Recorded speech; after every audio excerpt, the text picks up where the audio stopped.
This meeting is called to order. We will begin with a moment for prayer or reflection.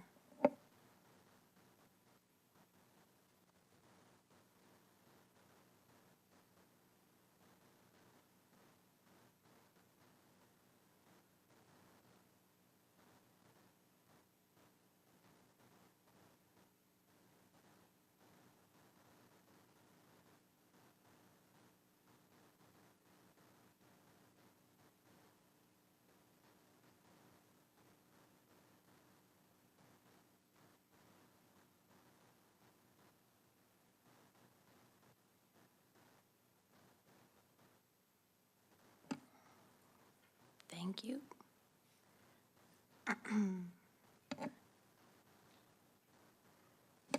We have a few points of privilege this morning. We'll begin with Councillor Robbins. Yes, thank you. And through the chair, I have 2 points of privilege. Can I do mine both in a row? Oh, thank you so much. So the first is with reference to Her Majesty Queen Elizabeth II's Platinum Jubilee. I'm sure many of us over the weekend got the opportunity to watch the events in England. My girls and I enjoyed them all immensely. So I'll just note a few things about her for the sake of the record. On February 6th of this year, Her Majesty the Queen became the first British monarch to celebrate a Platinum Jubilee, marking 70 years of service. She was crowned Queen at her coronation on June 2nd, 1953. To mark this historic milestone, the City of Medicine Hat has a guest book available in the lobby of City Hall from June 2nd to 17th. So if anyone wishes to share well wishes, they're able to do so here. And also, you may have noticed that Finley Bridge has been illuminated in purple and will be until the 7th, till tomorrow, as one of the Queen's Platinum Jubilee beacons, which were all over the world, and including Medicine Hat. Queen Elizabeth II has reigned through some of the biggest changes in modern history. At 96 years old and on her 70th year of being Queen, she is a symbol of perseverance, silent devotion, and of a monarchy that has been able to evolve with the times. And I say quite happily and proudly, God save the Queen. Thank you. My second point of privilege is about the other significant things going on this week, which is Seniors Week. So Seniors Week is June 6th to 12th, and there's events going on throughout the city at different seniors' residences, at the Viner Center. So 2 things I wanted to highlight and make sure that everyone knew it was Seniors Week, and we as a city value the contributions of the citizens who our senior citizens who made our city what it is and continue to do so. We all know that seniors have been affected by the COVID pandemic. It's been a very lonely time, so I'm just going to encourage anyone who loves a senior or knows a senior to give them a call this week to celebrate them and celebrate this special week, the 6th to 12th. If you are a senior and you're looking for something to do, I know the Viner Center and other places have had lots of activity going on during the week, and I participated in some today at Cypress View Foundation. So a little music and some animals for the seniors to enjoy, and you could tell that just having people come in and talk to them after such long isolation was so important. So whether you have a senior family member who's living at home, or I don't care if they're in or out of the city, give them a call and tell them you love them and you value them. Thank you. Our third point of privilege is Councillor Cassie Hyder.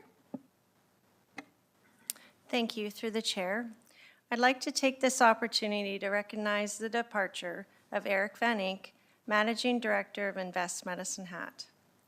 A little backstory about Eric. Eric was born and raised in Medicine Hat. He moved to attend University of Calgary in 1997.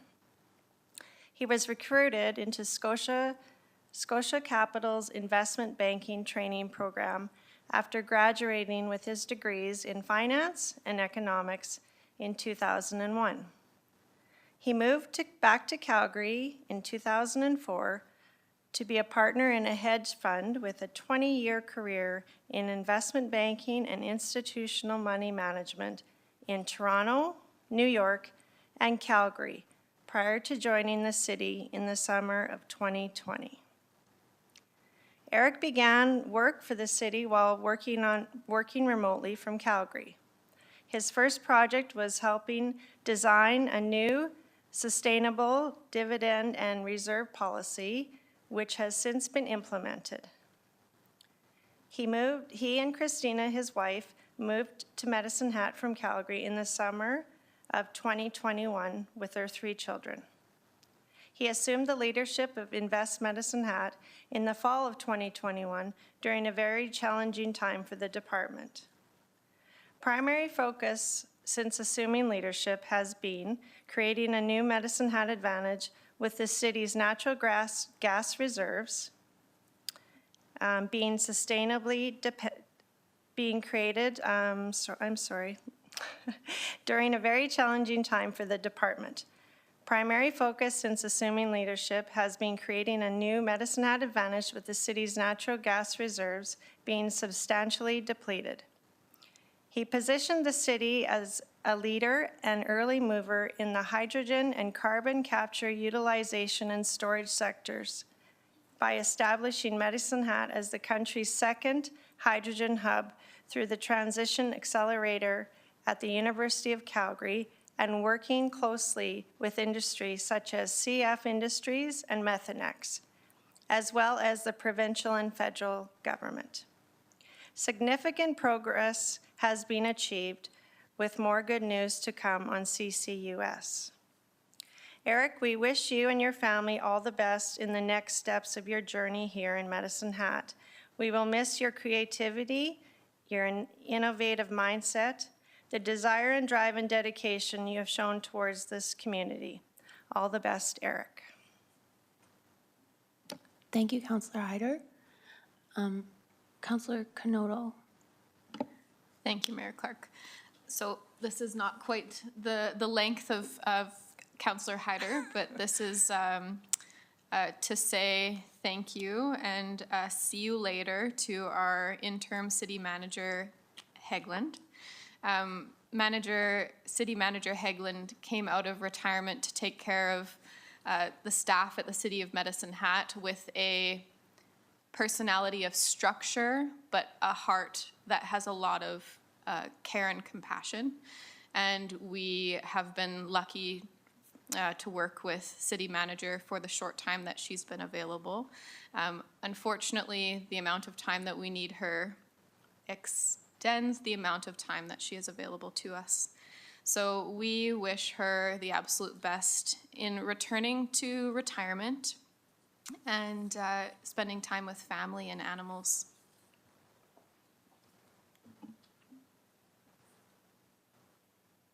Okay, thank you. I will just note we do have another, go ahead. So I apologize, I was wrapped up with the sayonara. On Monday, we will gather as a group to appoint a new interim city manager. Thank you. 4 in 1 meeting, that's a record.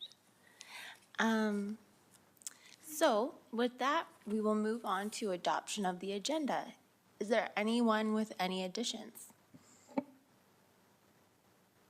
Seeing none, the agenda is adopted. Moving on to item number 6, adoption of the minutes. Item 6.1, Medicine Hat Regular City Council Meeting, May 16th, 2022. Any errors or omissions? Seeing none, the minutes are adopted. Now we have, under item 7, 3 presentations. The first one is from Shortgrass Library System.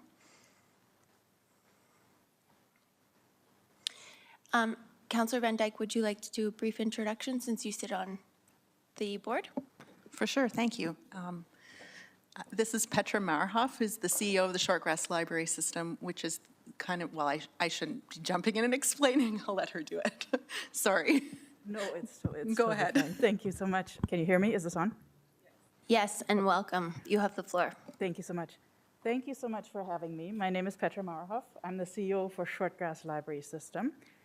And I'm here tonight to give you all a brief overview and information about Shortgrass Library System. And I'm going to catch my breath, because even though I do a million of these, I still get nervous.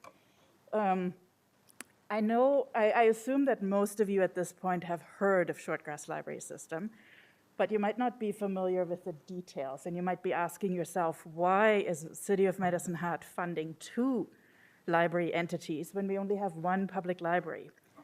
And you're lucky, because I'm here to answer that question for you. So Shortgrass Library System is the regional library system that provides library support services to the public library. The way it works is that Alberta, the whole province of Alberta, is divided into 7 regional library systems, and we, of course, provide services in the southeastern Alberta region. And I believe the original geographic boundaries are based on the old health regions. That's from way back when, before my time in Alberta. We're legislated by the Alberta Libraries Act and regulations under Alberta Municipal Affairs, just like municipalities are under Alberta Municipal Affairs.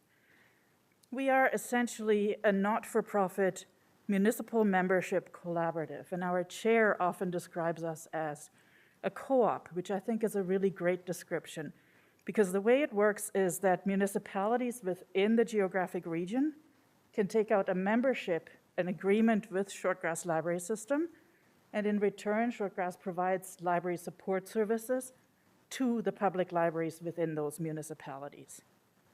Medicine Hat, the City of Medicine Hat, was one of the founding members of Shortgrass. You saw the value early on, it was a smart move, and you're still a member now. In total, Shortgrass has 11 member municipalities, and we provide services to 14 public libraries. And essentially, library support services take care of the behind-the-scenes stuff to allow the staff at the public libraries to focus on the frontline services. The library support services that we provide fall into about 3 or 4 different categories. The most important one possibly being technology services. So if you've ever used the library catalog to look up an item, we make that happen for the libraries.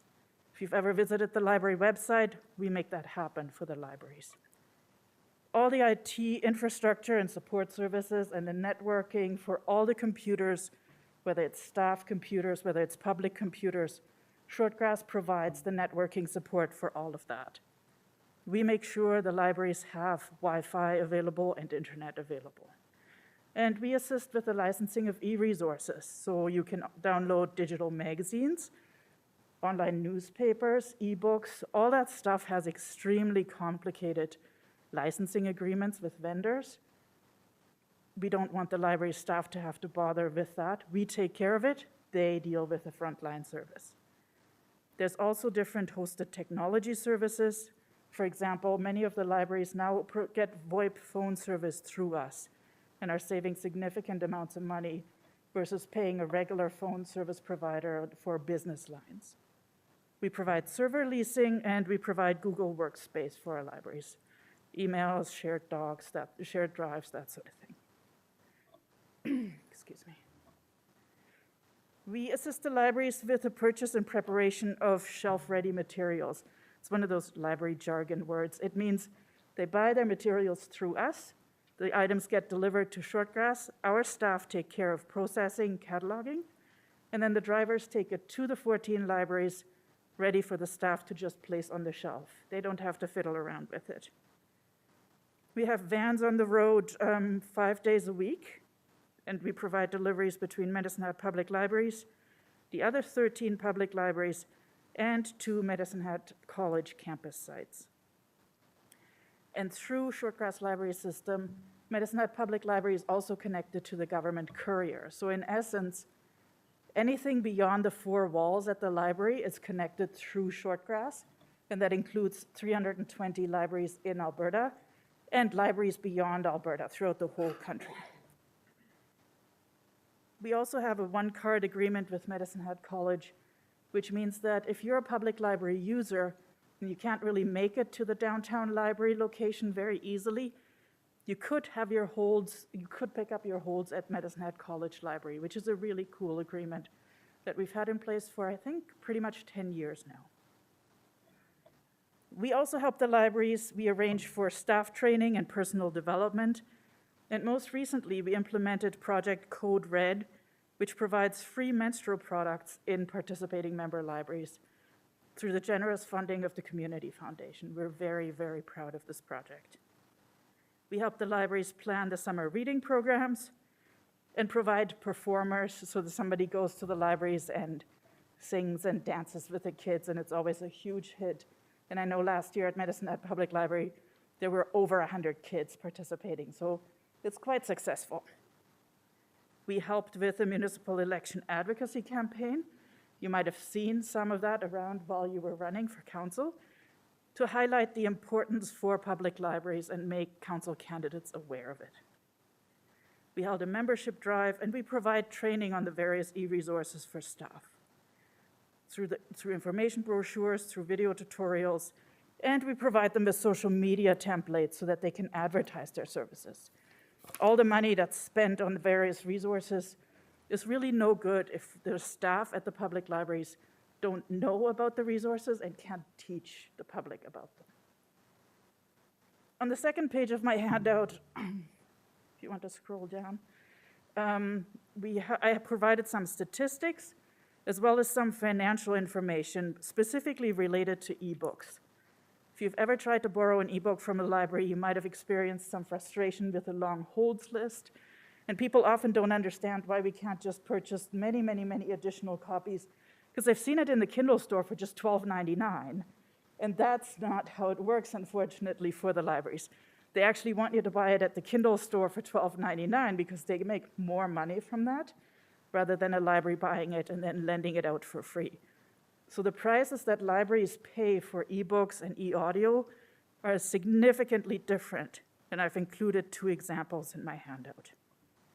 In 2021 alone, Medicine Hat Public Library contributed about $30,000 Canadian to the ebook allotment within Shortgrass, and in total, the whole region spent over $120,000 US.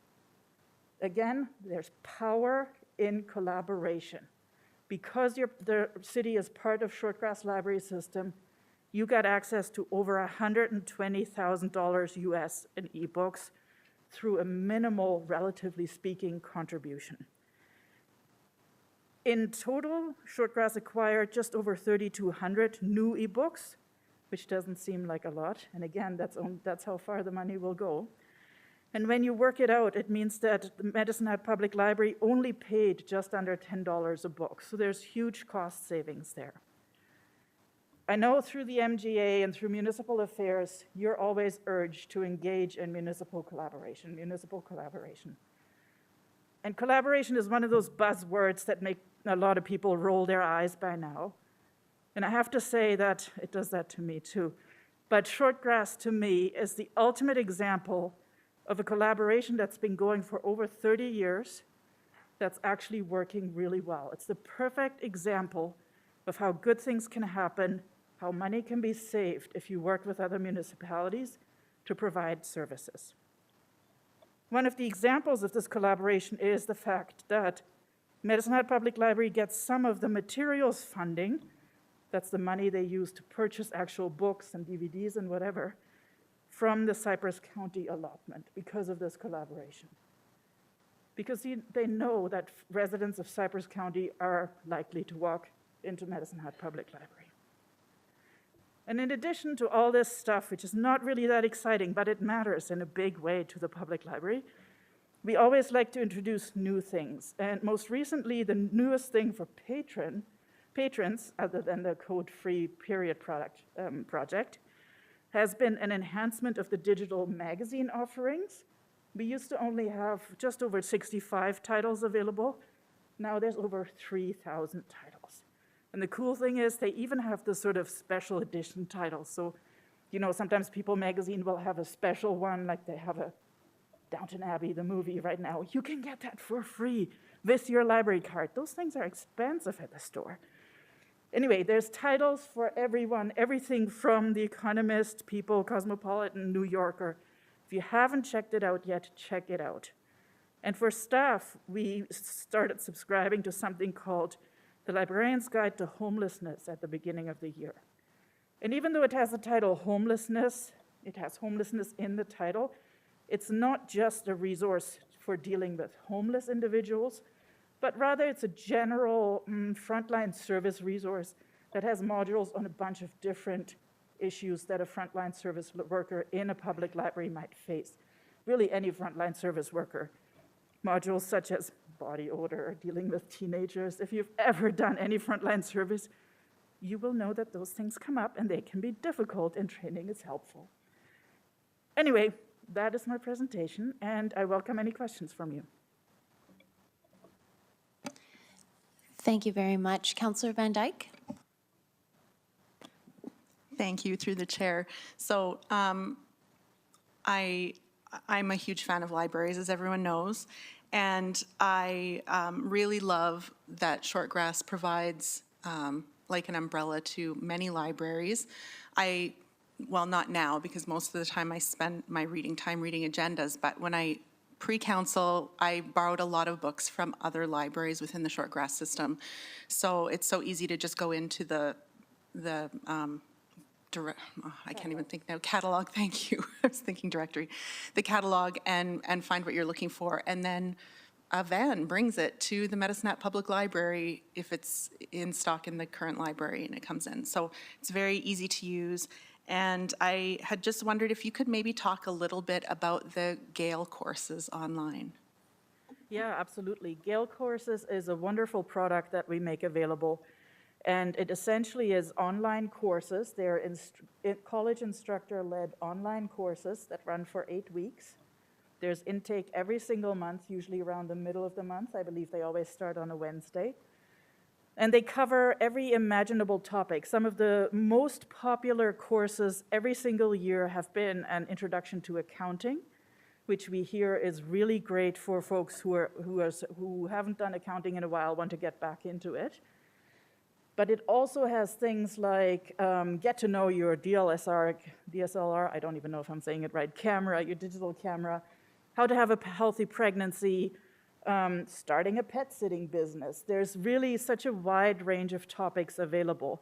And again, it's free. And I think we saw during the pandemic that a lot of people have tried to start doing things online learning, and it doesn't really work for everyone. And if you're spending a lot of money to take an online course, that's a lot of pressure, and that's potentially a lot of money wasted. And that's why I love Gale courses so much. We're able to make them available for free. If it doesn't work for you and you need to abandon the course and maybe pick it up later at another month, another year, that's totally fine. It doesn't cost us any extra. It doesn't cost you anything. I love this resource. It's perfect for personal development. It's perfect for professional development. If you're looking to re-enter the workforce after having been off for a while, there might be something there for you. Thank you. Councillor Hyder? Through the chair, Petra? Yes. Petra, is that how? First of all, thank you for taking the time to come and present to council tonight. It's an awesome Shortgrass library. I'm a fan. So you have another fan besides Councillor Van Dyke. It's so awesome to hear all the programs that are offered through your space, including Code Red. I'm a huge supporter of that. That's fantastic. I do have a question for you. Where are you originally from? Me? Yeah. I'm from Germany. Germany, yeah. I was wondering. Anyway, thank you for your time. Councillor Canoto? Thanks, Mayor Clark, through the chair. Thanks for being here. I appreciate the information. I've grown up in the community of Medicine Hat and have been to Shortgrass libraries. Well, there was one in Redcliffe. Is that called Shortgrass Library in Redcliffe? Yeah, Yes. absolutely. Okay, so I had no idea how much behind the scenes you contribute to Medicine Hat as a community. I just have a couple of comments. The first was, I thought it was really interesting to hear about collaboration in a world that is filled with introverts. Libraries often have many introverts, so I thought that was a bit paradoxical, and I thought that was interesting. And it seems that there's an excellent delegation of where to put funding and human resources in the way that bigger centers have kind of the front-facing human beings that interact with the library do you call them guests?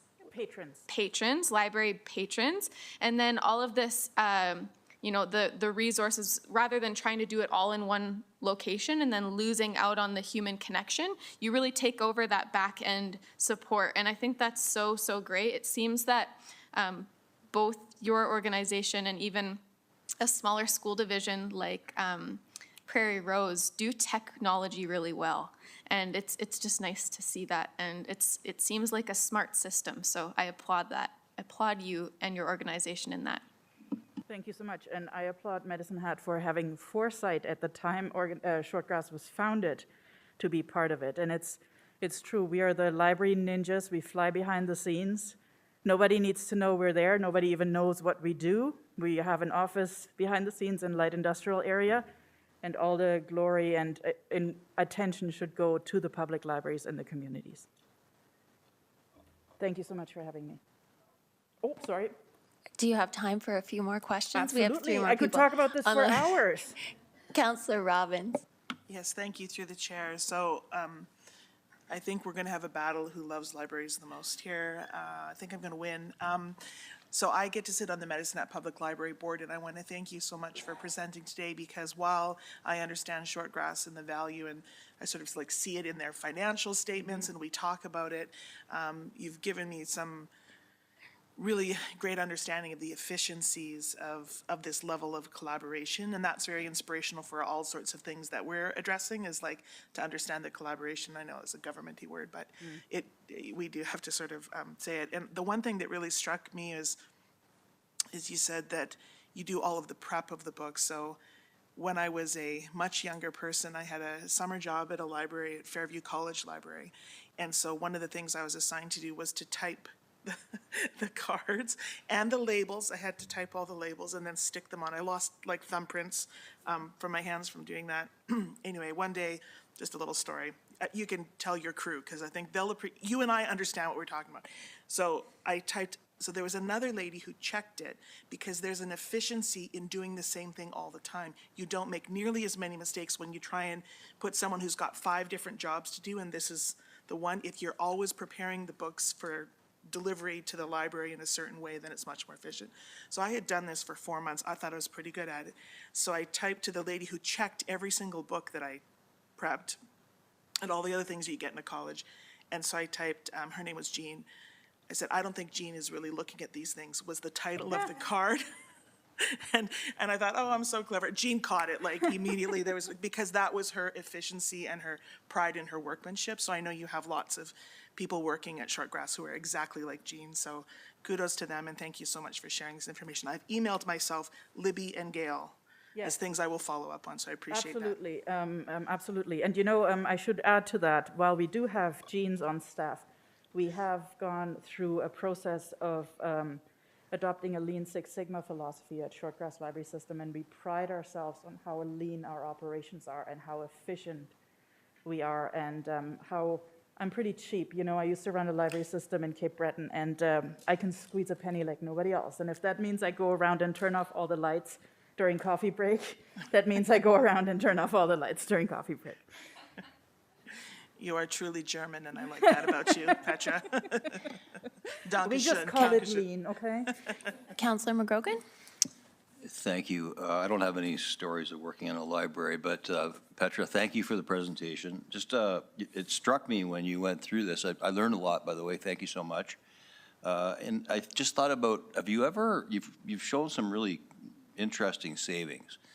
Have you ever quantified what each individual library, even on a percentage basis, would save because of that centralized service? I think it'd be very interesting for all of us to hear that.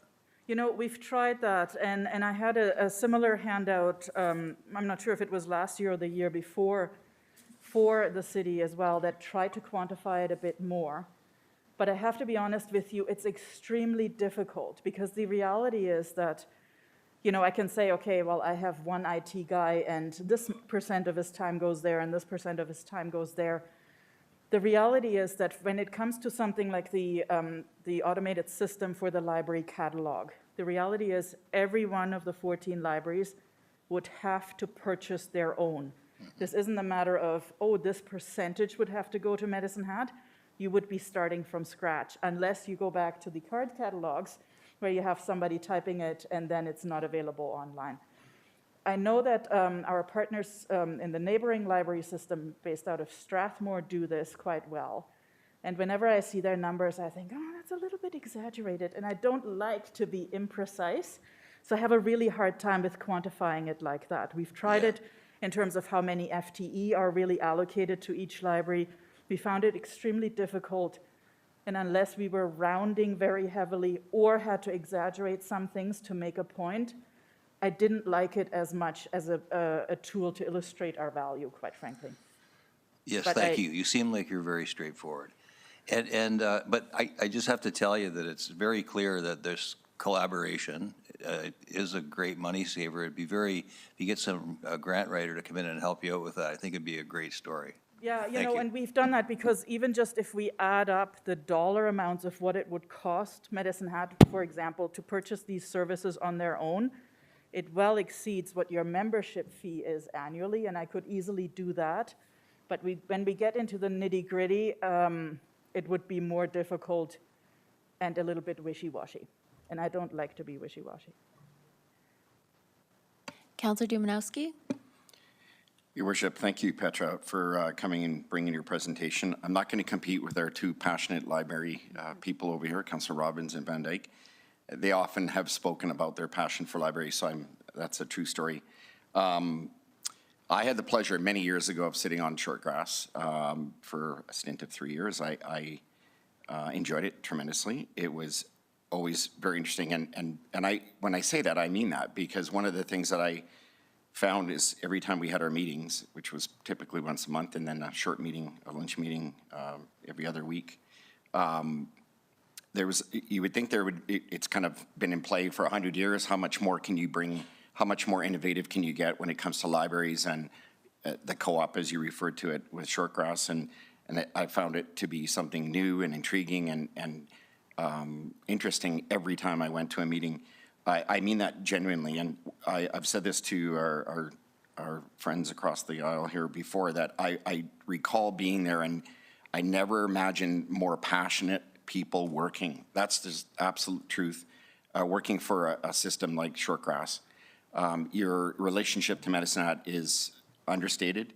And I recall one of the things at the time, it was a quick learning, was thinking, well, why would Medicine Hat need to be part of another library system when we have our own? We're kind of the big player. But the fact of the matter is, through that cooperative, we have the ability to access, as you've indicated, so many more resources that we wouldn't otherwise get. And because it is coordinated, not everyone's duplicating their resources. And so the combined efforts really do benefit the citizens of Medicine Hat and the other library systems. The other one was the efficiency piece. The amount of, I can't remember how many people were there, and it doesn't matter, but the amount of monies that were coming to the Shortgrass to make that system function was amongst the most efficient dollars I've ever seen in my time being used, and I mean that again genuinely. So books, and I'm are a staple of society, and as an educator, and I know Councillor Knodel can appreciate that too, we want students, we want people, we want adults to be excited about reading, especially in a generation that I refer to as Netflix generation, where people easily dismiss literature for the ease of a remote. And I just think your guys' role and your access to everything you bring to this community is, again, understated, and I want to thank you for that. Thank you so much. Yeah, we have a wonderful board made up completely of municipal councillors from our 11 municipalities, and we've been very fortunate that they're very forward-thinking and allow us to be very innovative as well.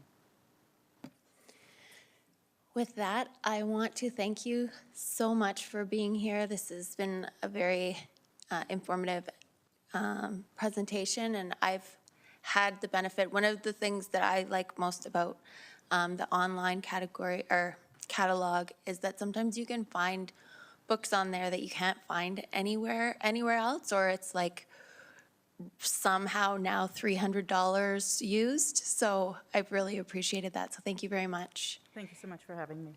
And I will ask for a motion to accept the presentation for information. I'll motion. Second. All right, we will vote.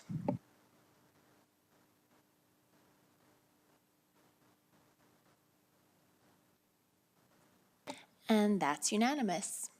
So we have two presentations now that are related to two public hearings. So we'll deal with the presentations in sequence, and then after those have concluded, we'll deal with the public hearings. So the first presentation, item 7.2, is Bylaw 4696, Land Use Bylaw Amendment for High-Density Mixed Use by Robert Sissons, Manager of Planning and Development Services. And this item is in relation to item 8.1. Welcome.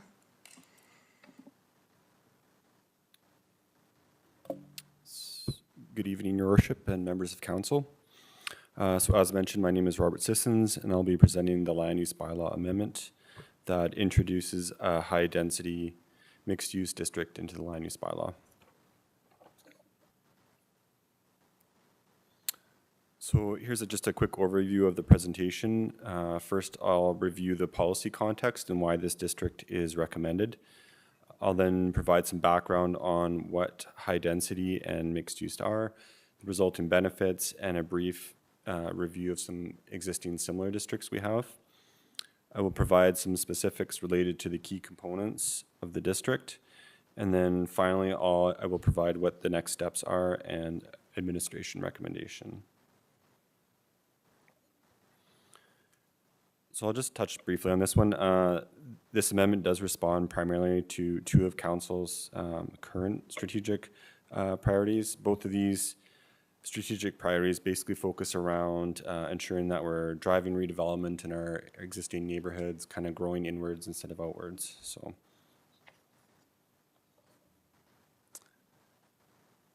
The Municipal Development Plan identifies a vibrant downtown as one of the 5 strategic goals. The focus is mainly on how this area will transform into a location that supports urban living.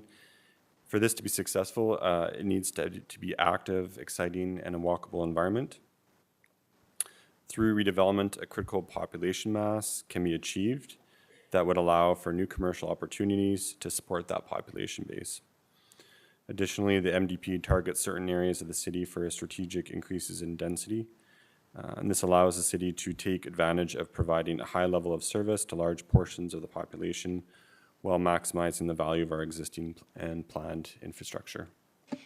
May I ask you, so that's an important point. Would you mind expanding on that point slightly? The last one? Yeah, just to explain how it allows us to provide greater services at lower cost.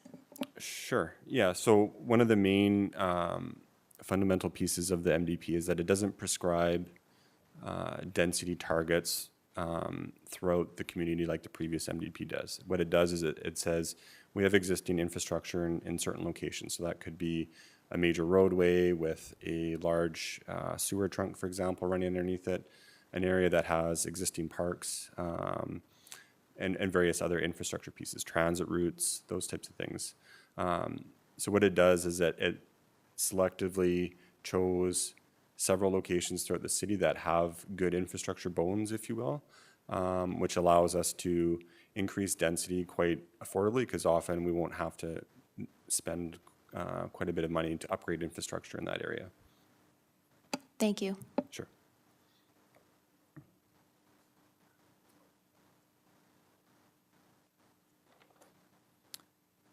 So why is this new district required?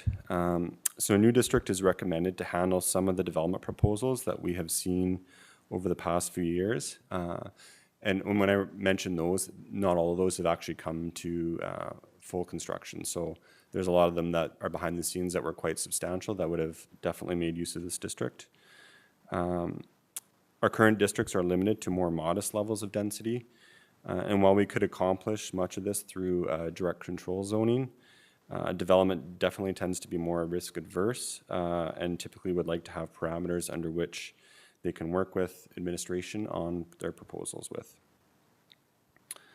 So additionally, we've also seen recent updates to the Alberta Building Code that make taller structures more affordable and viable within the Medicine Hat market. So that's primarily driven by the ability to have buildings that are wood-framed construction.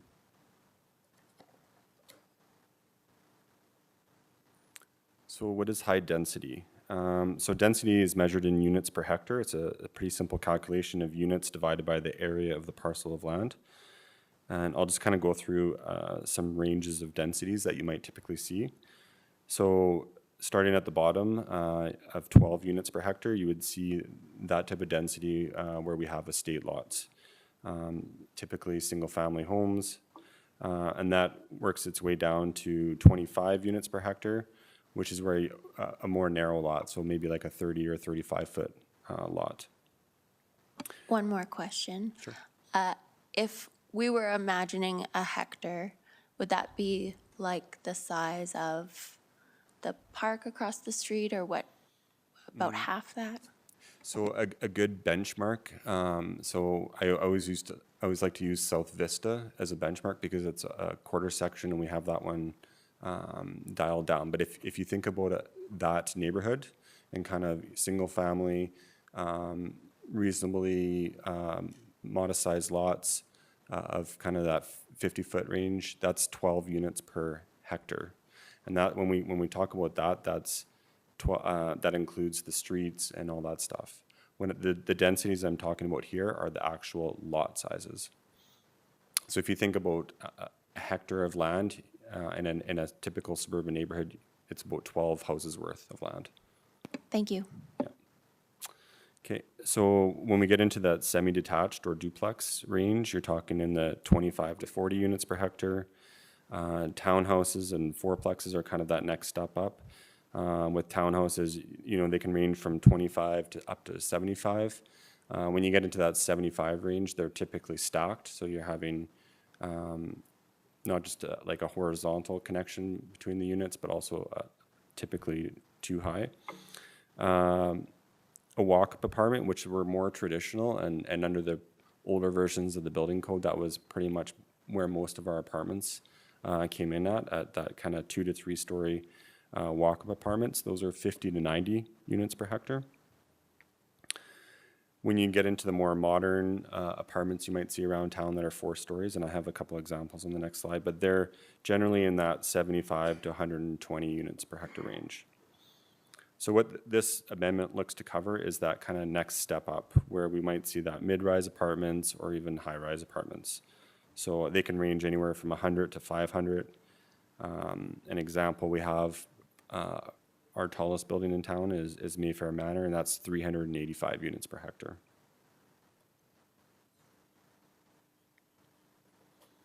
So here's some just local examples of low and high-rise developments. So development design does play a very important role when you're looking at the density. So the example obviously on the upper left has a lot of surface parking and surrounding landscaping, which generally lowers the density a little bit. The picture in the middle has underground parking built in, a much smaller site. And then the one on the right is Mayfair Manor, so 385 units, but the taller building doesn't always necessarily equate to that higher density. So in this particular case, the core of the building only takes up 28% of the site. So it's a tall building, but it's on a fairly large site.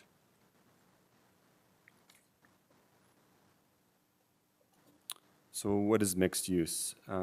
Mixed use developments in this particular context are essentially a building that combines residential and non-residential land uses.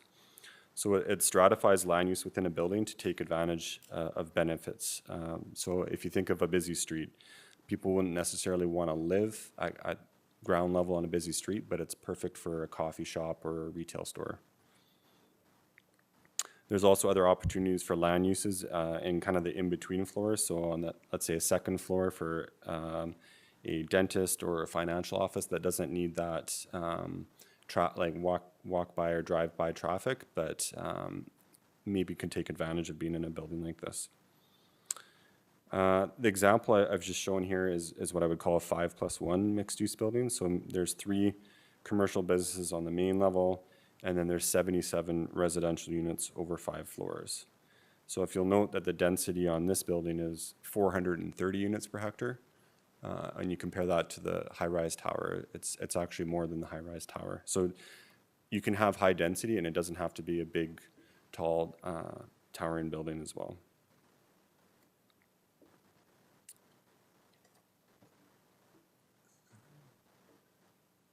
So there are numerous benefits to high-density mixed-use development. It encourages those vibrant neighborhoods where people can walk next door to work or shop or go for a meal. It allows us to be very efficient with our infrastructure and provides a big boost to our tax revenue.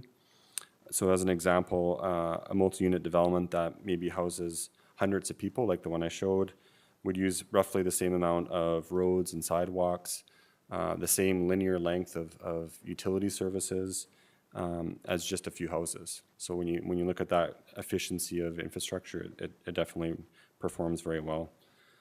The tax benefit per hectare is also quite skewed. So as an example, Mayfair Manor, which is actually, it's a fairly aged building. I think it was built in the 70s. It still has a tax base of $295,000 per hectare, which is roughly 6.5 times that of a typical house in Medicine Hat. And that's on a per hectare basis, so you're comparing apples to apples there. So on a per hectare basis, not only does it mean less infrastructure costs, but it also includes substantial multiples of assessment base. In the example of the mixed-use building, you're probably looking at about a $40 million building there, plus for very little infrastructure that you would have to add. So locally, we have also seen a big shift in our development forms for new areas. So this doesn't include our established neighbors. This is purely on the outer edges of the city. Over the last 5 years, about 50% of our new dwellings have been apartments, and that also includes condos. So that's probably goes against what most people think of as most of the units in Medicine Hat are single family. That also doesn't include other smaller multifamily developments like townhouses, fourplexes, that type of thing. So when you include that, we're well over 50%. This will continue as we see trends of aging demographics and also decreased housing affordability. This increased density also allows us to consume substantially less land at our rural edges. So just practically speaking, the best thing someone could do to lower their carbon footprint, for example, is to live in a compact mixed-use neighborhood like this where walking and cycling are very feasible. You have a lot of services just around the corner.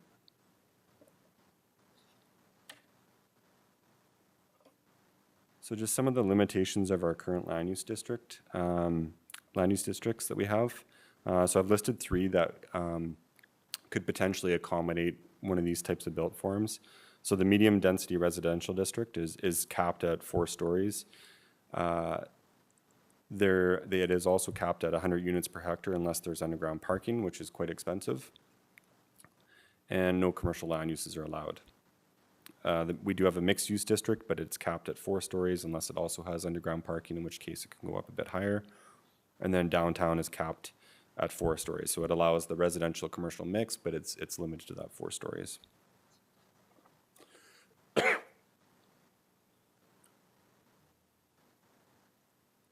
So some of the key components of the district. It's limited to a small list of land uses to ensure compatibility within each development. So when we see a proposal, we would be fairly certain that any of the uses listed within that building would be compatible not only with other uses in the building, but also with adjacent properties. There's also all development regulations will be determined by administration on a case-by-case basis while working with a developer. So these types of sites are always unique, and so we are focusing more on the outcome of the overall development instead of default arbitrary numbers for things like setbacks, heights, etc. Those things work really well in a new suburban area where the lots are very uniform, whereas in an infill situation you can see all sorts of conditions for development, whether it's large sites like the arena lands or smaller parcels of land like mid-block on one of those corridors we talked about. So the scope of regulations covers many aspects such as the overall site design, building massing, architecture, landscaping, parking, and many other areas of regulation. And if council desires, during the rezoning process, they could set minimums for density, floor area ratio, or building height if they have a specific vision for an area. So the bylaws, it does have a default where we can work with the developer, but if council wants to set a minimum threshold, they can.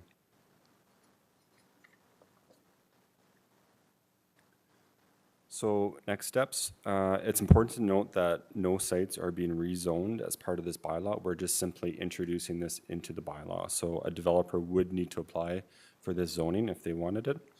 Rezonings are a public process and are subject to council decision.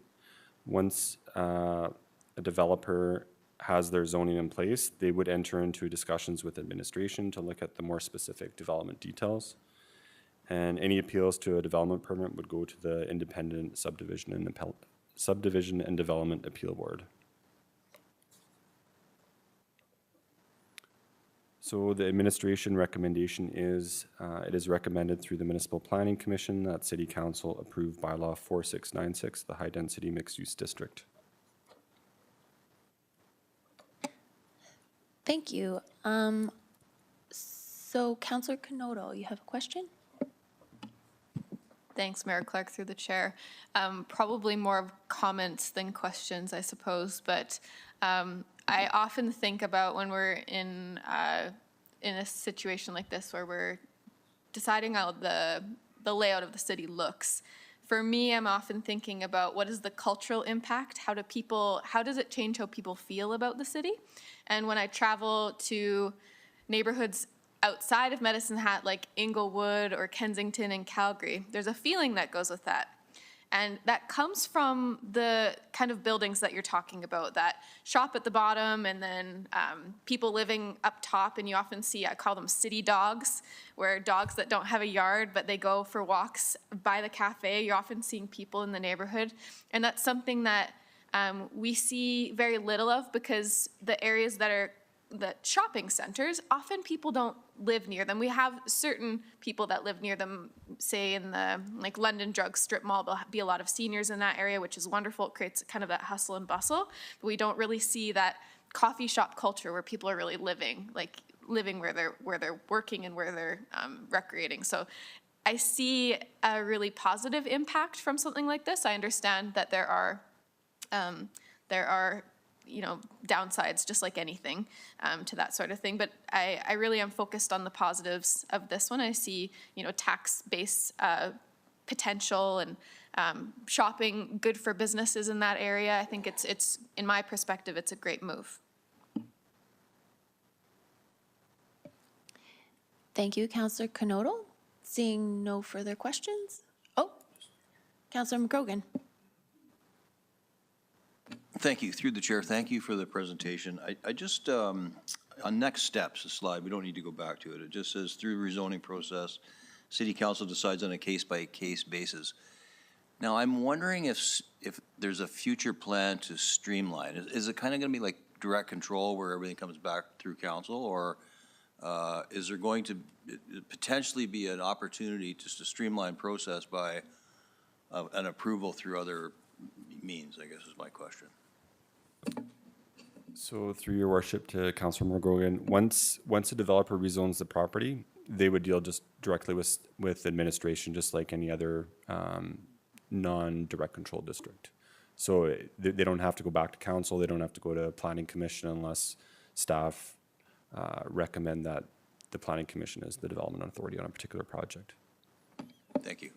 So I do have a follow-up to that. So I think I maybe misunderstood. So my understanding was this was part of the mixed-use designation, but it would have to be, even if it was in a mixed-use area, it would have to be rezoned to high density, and that would have to be approved by council? Is that right? So through your worship, or to your worship, so this district, it's introduced into the land use bylaw.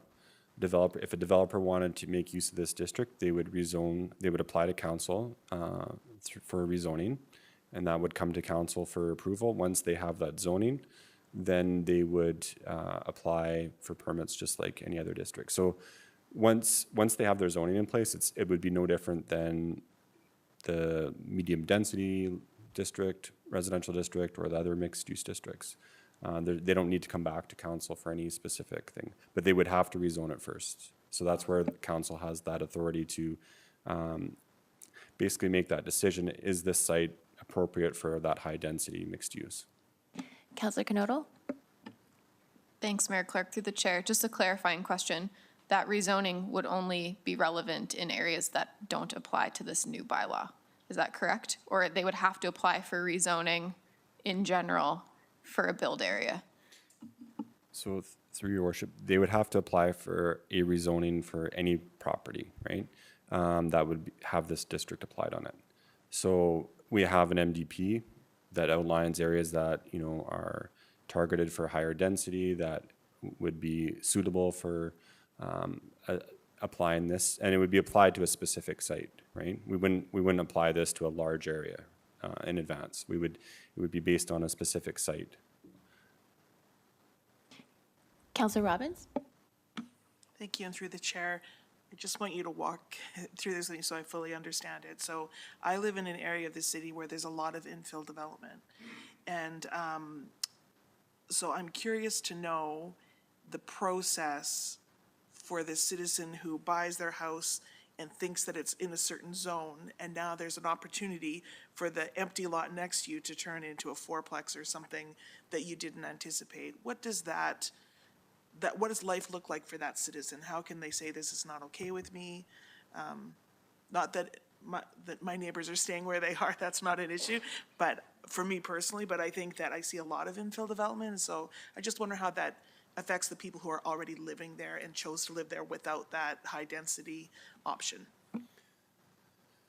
So through your worship, to Councillor Robbins, if a property has a zoning like medium density residential, they're authorized, there's a list of uses already there. So for example, fourplex or multi-unit residential development would be one of the list of uses. So if they already have that zoning, they would then apply for a permit. And the neighbor, if they disagreed or if they supported it, they could make those comments to administration. If they wanted to appeal it, it would go then to the Subdivision and Development Appeal Board. And to get into kind of the weeds of planning details here, but some uses you can appeal. So if it's a discretionary use, you can appeal. If it's a permitted use with variances, they can appeal. As far as the rezoning process, so if, for example, there was a site and a developer wanted to rezone it to direct control, the process would look like they would approach the city clerk, they would apply for a land use amendment to the bylaw to rezone that particular parcel. That would then get advertised to adjacent neighbors. It would come to council for first reading, and then there would be a statutory public hearing. And that's where they would have their ability to voice opposition or support for that bylaw. Then council would then decide through second and third reading whether to support it or not. It's a very well-defined process, yeah. Thank you very much for your Councillor Dumanowski. Your worship, that's what happens when you give enough time. There are more questions. Very quick one. It just expecting a quick answer. So the approval for a high density mixed use district, is that born out of? I mean, it's nothing new, as has been indicated. We've seen it in other communities. So is this a desire that planning and it has kind of envisaged as being part of the landscape of Medicine Hat for the obvious efficiency and other reasons that you've already articulated, or is this born out of interest from business developers and or perhaps both? So through your worship, it's a mix of both. We have had several applications that would go well beyond what our existing districts could support. So when you enter into a situation like that, we would be granting substantial variances. And that doesn't really meet the intent and spirit of what council has set out for those particular districts. We've also seen an increase, and we haven't seen it as much here, but other communities, you'll start to see, 6, 8-story wood framed buildings appear because it is substantially cheaper to construct. So that example I gave of the 5 residential floors above a commercial base, that's likely a concrete first floor and then 5 floors of wood framed. So that wasn't allowed during previous, and when I say previous, that's only within the last few years that it's really changed. Thank you. All right, thank you very much. I'd like to put a motion forward to accept the presentation for information. Second. Thank you, and we'll vote on that now.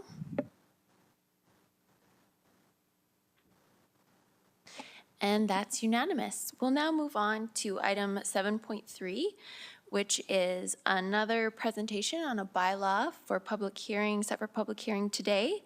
It's Bylaw 4696, Land Use Bylaw Amendment for Remote Work and Home Business.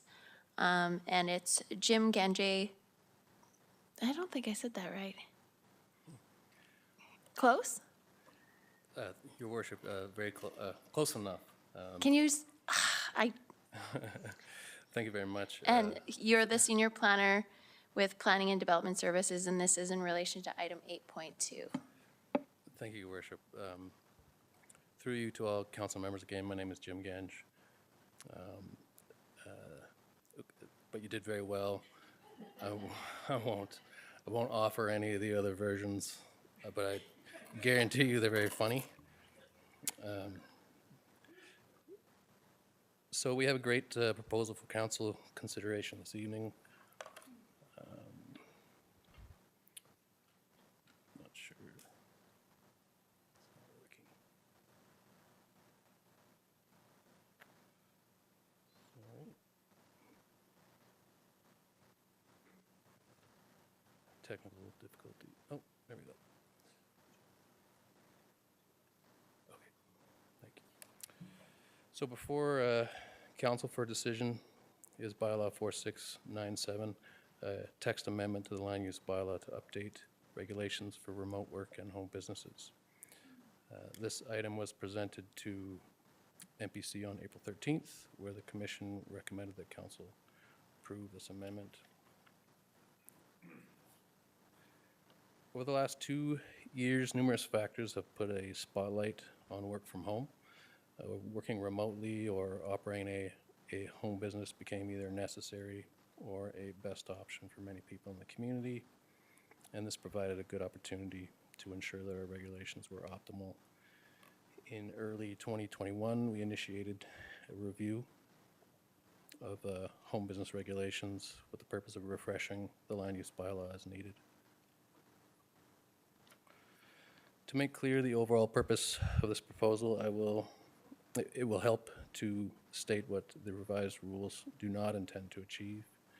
They do not intend to promote or encourage the development of more home businesses. They will not relax the rules for home businesses or make it easier to receive an approval for a home business. Our approach to home businesses remains unchanged. External factors determine the demand for home businesses, and regulations ensure that they are operated in a manner consistent with community expectations.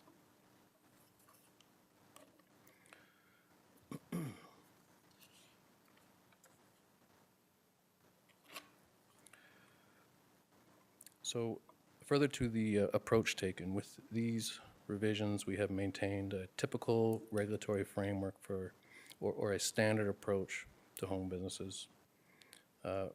Regulating home businesses aims to ensure that they do not conflict with or alter residential character, that they're carried on in a manner that is subordinate to the use of a site as a residence, and do not create any risk to health, safety, or other adverse impact to surrounding sites. So with this standard approach, we proceeded to assess how we could improve our current regulations.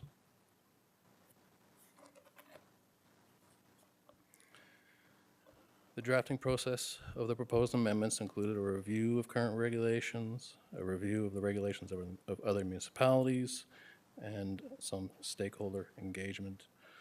Our observations and experiences with the existing regulations confirm that use definitions could be improved, that remote work should be defined as a distinct use, and that regulations could provide more guidance for both administration and the public.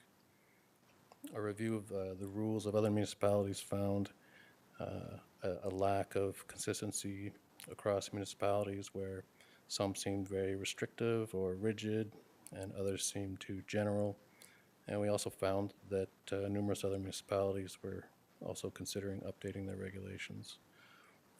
Our stakeholder engagement consisted of a survey of existing home businesses and communications with the Medicine Hat and District Chamber of Commerce. So before we look at a brief summary of the survey results, it is important to emphasize some points. The results of this survey represent a snapshot in time from about a year ago. We cannot confirm full participation, and the information received cannot be verified, as the survey was anonymous, and thus the results cannot be confirmed as statistically representative. The survey did provide some very interesting anecdotal information. We received 239 responses from a wide range of business types. The majority of home businesses receive very few vehicle visits to their homes. Most utilize only one vehicle with no associated business trailer. Most do not sell products from the home, and very few home businesses utilize on-street parking. I think one fair conclusion from these results may be that our existing home businesses do not generate very significant impacts in the community, which may speak to the fact that complaints are very rare.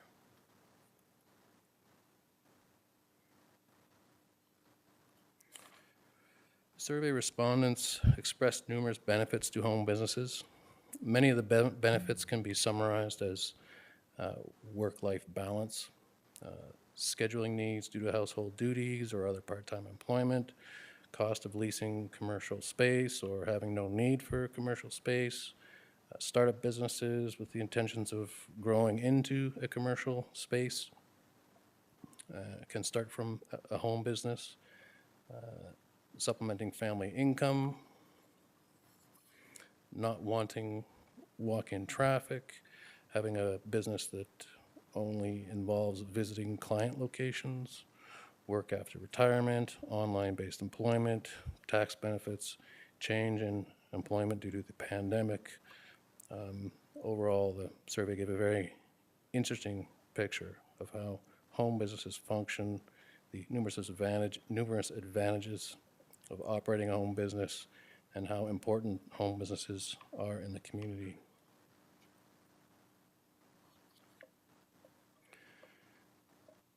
Before we take a look at the proposed regulations, I'll make some comments on the nature of regulating home businesses.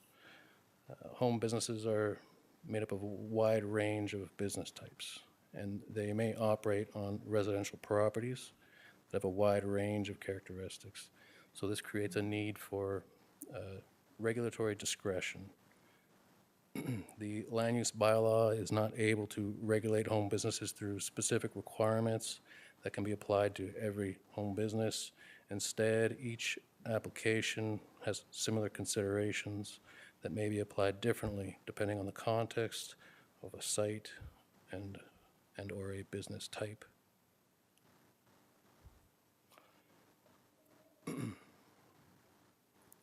So that's a brief overview of the proposed rules. The amendment establishes 3 new use definitions. Remote work is established as essentially working at a desk job from home. This is what many people have done over the past couple of years. It does not generate any impacts to adjacent sites and is thus established as a permitted use, and no development permits would be required to work remotely from home. A home business minor and major are established as conducting a business out of a home. They would typically have low impacts, limited to vehicle visits to a home and/or vehicles parked on site. Home businesses are proposed to be discretionary uses in all districts where residential uses are allowed and development permits will be required.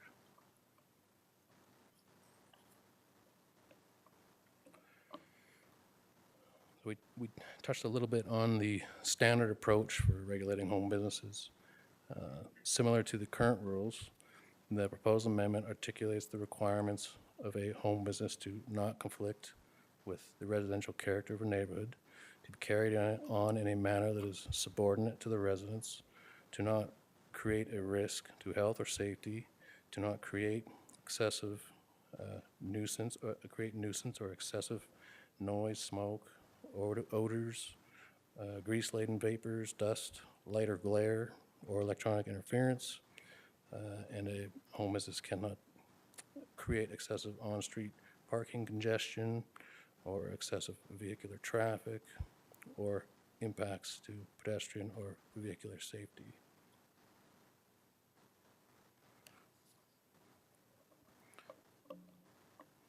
The proposed regulations address the common considerations that ensure compatibility of a home business within a residential context. These considerations include how many home businesses may operate at a single residence, the types of businesses allowed, the parking and storage of vehicles, trailers, and equipment, what on-site activities are allowed, whether off-site employees are allowed to attend, any screening requirements for any aspect of a home business, the gross floor area of business activities, how long before a development permit may expire, the maximum number of vehicle visits per day, the hours and days of the week vehicle visits are allowed, and any other requirements to mitigate any other concerns.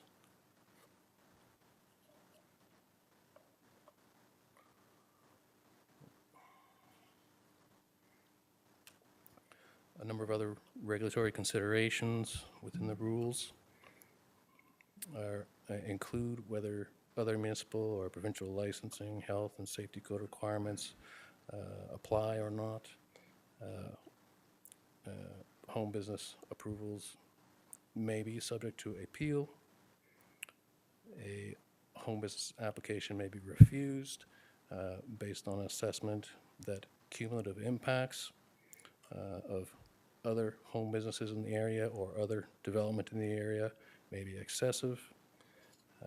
We may request documentation for the purpose of enforcement, and we may cancel or suspend a development permit for home business that is not compliant. So if approved, administration would update all relevant materials and monitor and evaluate the performance of the new regulations and bring any necessary changes to council in the future. That concludes my presentation. It is, or to conclude my presentation, we've drafted new regulations for home businesses with the understanding that there's a broad range of home business types and potential impacts, and that residential neighborhoods are very sensitive to impacts from home businesses.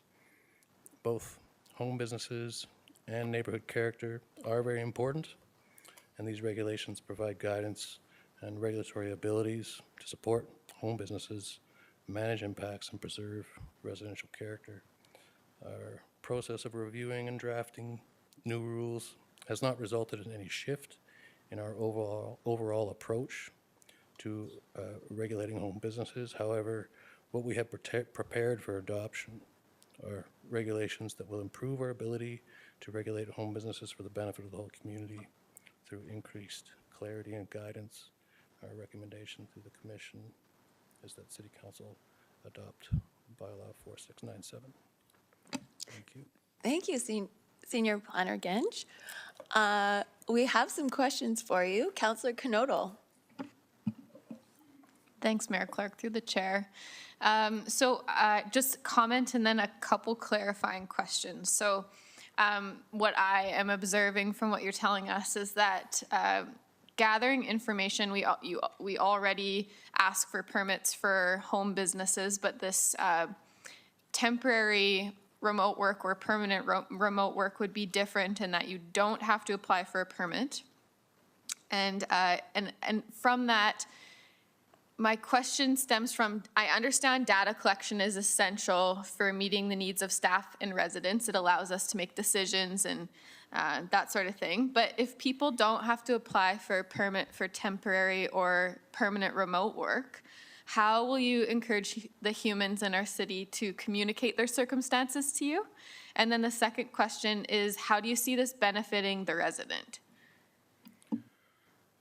Through your worship, to Councilor Knodel, I think I'm having trouble with, I heard 3 questions. Maybe please repeat the first one. You bet. I'll just go one at a time, and then as long as you're okay with me asking follow-up questions, then we'll just keep talking. So my first one was, if people don't, and you can, I might be wrong in the way that I absorbed the information, so maybe you can help me with that. So people don't have to apply for a permit for temporary or remote work, just for the home businesses. Is that correct?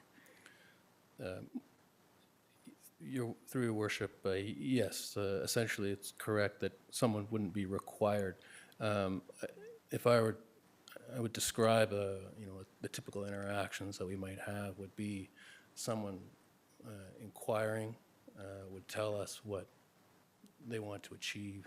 We would determine whether what category of use that would fall into, and this would be for virtually any form of development being proposed. So it's not so much that an applicant determines what they are, it's that we are usually, in our interactions with people, asking them what they are doing, what they want to do, and if they are remote, if they are indeed are wishing to engage in remote work, it's something that would not require a development permit for. And the primary reason for that is that there's nothing really to regulate. It does not produce any impacts. So my follow-up question is, your purpose for creating this new category of work from home would be to start gathering information to best serve that person, or would it be more beneficial to gathering that information, more beneficial in gathering that information to apply it to, like, I think that I'm just misunderstanding the purpose. Through your worship, the adoption of these regulations wouldn't serve the main purpose to gather the information on how many people are working remotely. And we're certainly willing to entertain that as something that to pursue in some other regard, but it's not the intent of what we wish to adopt.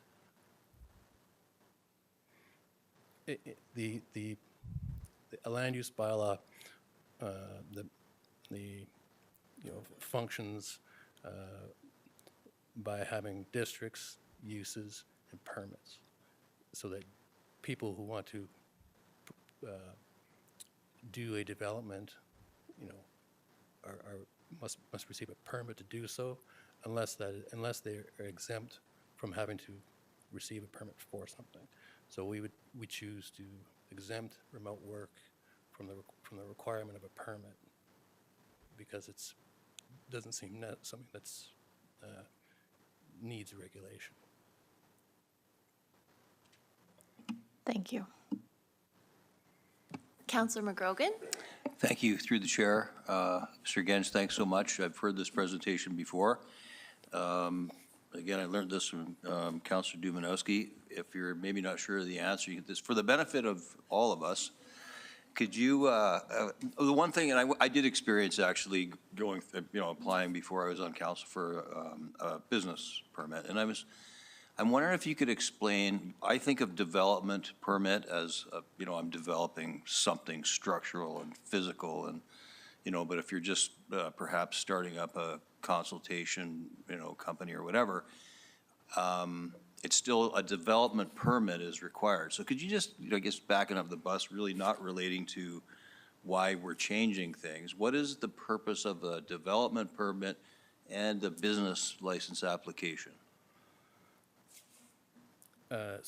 Through your worship, Councilor McGrogan, thank you for the question. Just one point of clarity. The land use bylaw does not have any mechanism to issue business licenses. Development permits, yes. Business license, no. The definition of development is incredibly broad. It includes much more than the building of things. It includes the use of land or buildings. So doing anything typically would fall under a use definition, and then those uses are listed in the districts that we have, and to do one of those, you would need a permit. Does that help? Yeah, no, it's great. It just, when I first applied, I was taken aback, and I understood after I inquired, but I think it'd be helpful for anybody listening to understand that the development permit is a separate piece, right, in order to get to the business license. So thank you for that clarity. Counselor Dumanowski. Senior Planner, again, thank you for your presentation. I will admit, as I listened and looked at the slides, starting with slide 36, the purpose of the bylaw, and it references that, there's a spotlight on working from home. Working from home is important to residents, et cetera, et cetera. Slide or page 36, some of the background information references work-life balance, scheduling needs, cost of leasing commercial space, not feasible, business startup. So to my point, I guess, and then I go back to slide 32. Sorry. It kind of contradicts everything we just saw on those slides, because it does, at least to me, say then the revised rules do not underline promote home business, make the rules more relaxed, or make it easier. And I'm not saying that to be cruel, but I have been hearing a lot from a number of people in the community who were reminding me that home businesses, and I don't think anyone would disagree, are kind of an incubator for small business, and small business is an incubator for medium for large, et cetera. And so the essence of a home business cannot be underappreciated for what it's worth. I recognize the challenge that comes from tax-paying enterprises who have storefronts and are paying their share to the tax base, and may find themselves coming into conflict with those who want to do things from home. I think it goes without saying that, and as you indicate in your kind of modalities, that remote work is kind of like an office from home aspect. And all these comments aren't to suggest that I'm saying we should be opening it up or that these don't go far enough. I guess I'm finding it a little bit, I'm baffled by what really we're accomplishing here. I'm just gonna be honest, what is really changing here, other than we're formalizing and recognizing it in a meeting today. We're asking for, we're stating what it should not be, which I think was fairly clear before. I'm curious, and certainly I would like to have seen something go much broader. I think what COVID has taught us, and certainly has brought out, is the need for people to be very flexible, not just from an office standpoint, but, and I'm not saying storefront either. I mean, clearly we don't want that, but maybe somewhere down the middle. I'm going to use a hybrid twice in a meeting today.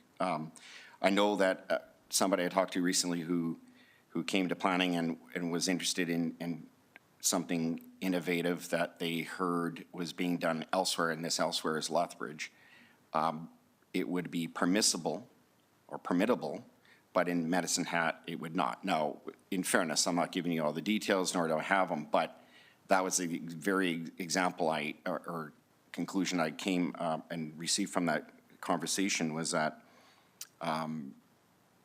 Lethbridge, and I hate putting Lethbridge up here, but that they are being quite bold and innovative in their approach to home permitting and recognizing that the very thing I just said, that home businesses are an incubator, and really no one should see that as a take back, because it is an opportunity for them once they outgrow that space or their capacity to be in that space, and they'll be the ones to first admit it from the standpoint of how many people they need coming to their home, et cetera, that they need to move into a storefront, that really does kind of embolden business growth and development in the community. And so I'm not jumping on this for the sake of doing that. I guess I'd like to understand kind of what is the significant change or innovation that comes out of this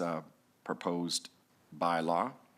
And do you foresee, maybe I'll leave you with that, a time where we will do and enact the likes of what I'm understanding Lethbridge and other mid-sized communities are doing, and kind of embracing the opportunities that come with home businesses? Through your worship, thank you for the question. I would do my best to answer those. So in terms of the slides you're speaking to, I think what I was trying to make clear is that we are not trying to provide an advantage over some other business model. The typical approach that we're taking is one that I would be confident to say that every municipality does take, is that when someone operates a business out of a home, it should not impact the character of that neighborhood, and you're at least to an unacceptable degree.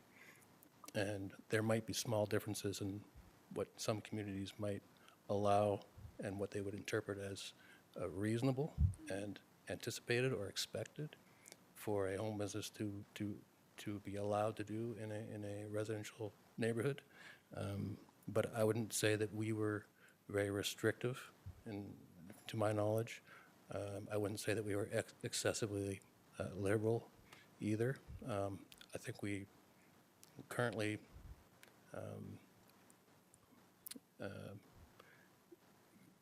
we don't. I think we're quite fair. I'll just leave it at that. As far as not trying to provide an advantage, I think what drives home businesses are personal circumstances, personal preferences, business types, economic circumstances, and other factors that are outside of the land use bylaw. Those are the kind of things that lead residents to making the personal choices to operate a business out of their home. As far as what do we achieve, I think what we don't depart from our approach, but we have important benefits of very much improved definitions and very clear regulations and more guidance in terms of what we would address when we look at any application for a home business. Just supplementary, Your Worship, so I appreciate that feedback.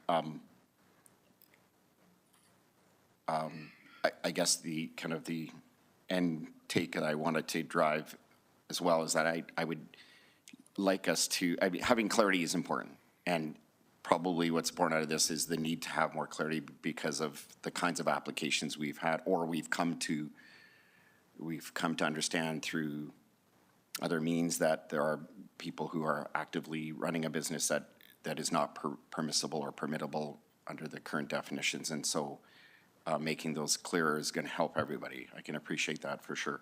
What I also don't want to see, though, is us drive business underground. It sounds devious, but I meaning where they just go ahead and do it, unbeknownst to the city, and because they have a good relationship with their neighbors, they go undiscovered for indefinite periods of time, and therefore we're not even aware of it. So it's striking that balance, and again, I'm the kind of the main tenets of this bylaw about maintaining residential views and integrity is very important, and that would be the biggest factor I think most people would find themselves in conflict with if we relax them too much. The other one would be the number of people having to come to the property based on the permitted use. So I'm not taking away from this. I think the clarity will serve us well. I will say that in time I intend to have a better, or challenge myself to have a better understanding of what other communities are doing, and perhaps through my capacity as a councillor, bring those forward at some point. But I appreciate the exercise that's in front of us today. Thank you. Councillor Van Dyke. Yes, thank you, through the chair. I have a couple of questions. And my apologies if they were answered in the handouts that we received. There was a lot to read there.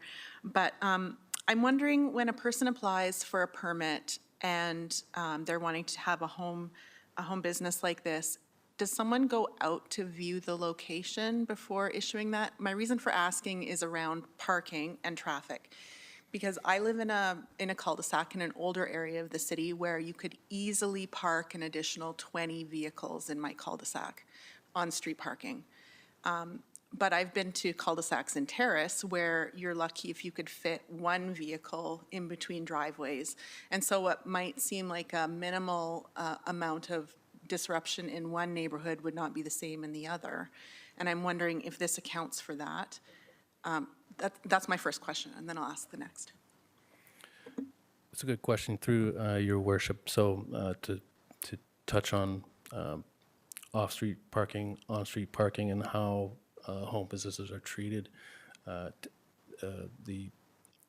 the best option and the thing that we look for first is that any parking requirements of a home occupation are on-site, so that if someone is receiving customers to their home, that the customer would be parking on the property, so that it wouldn't create parking congestion.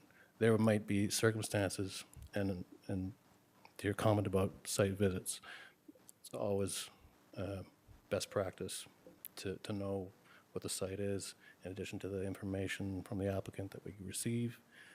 And a site visit would assist in determining when it should be, if it might be considered appropriate to allow for a home business to use on-street parking. Let's say that there is the other side of the street, there's a park, there are, rather than residents, that it might offer that ability to provide more flexibility in that circumstance.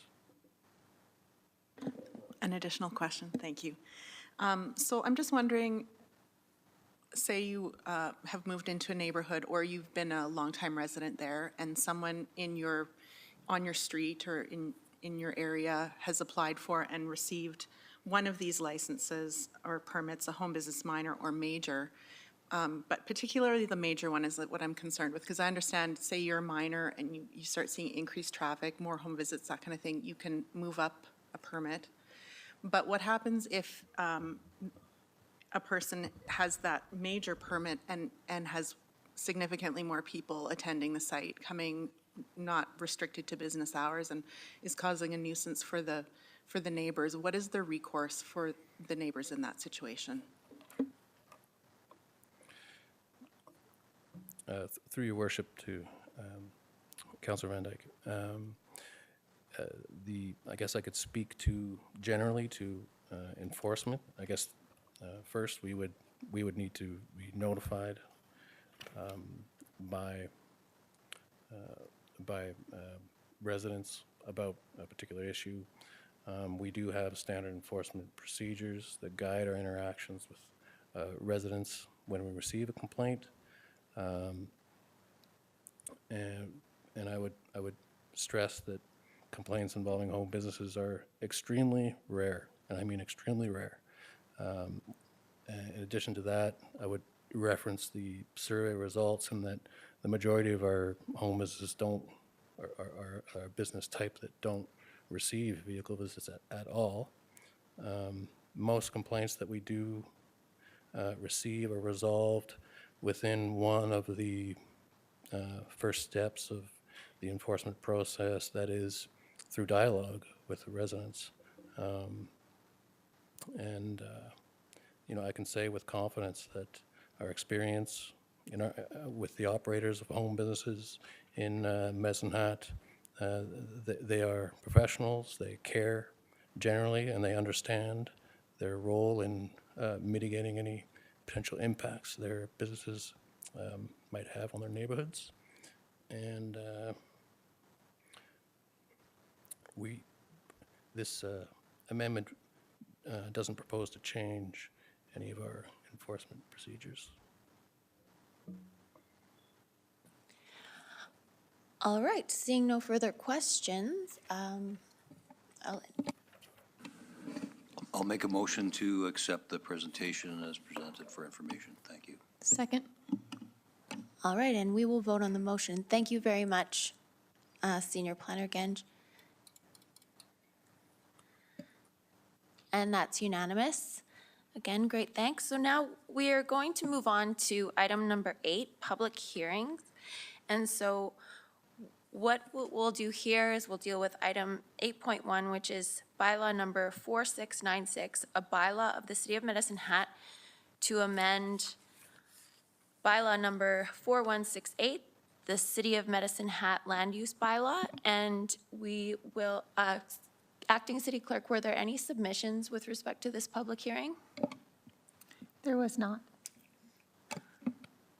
All right, well, with that, I will call this public hearing for bylaw 4696 to order.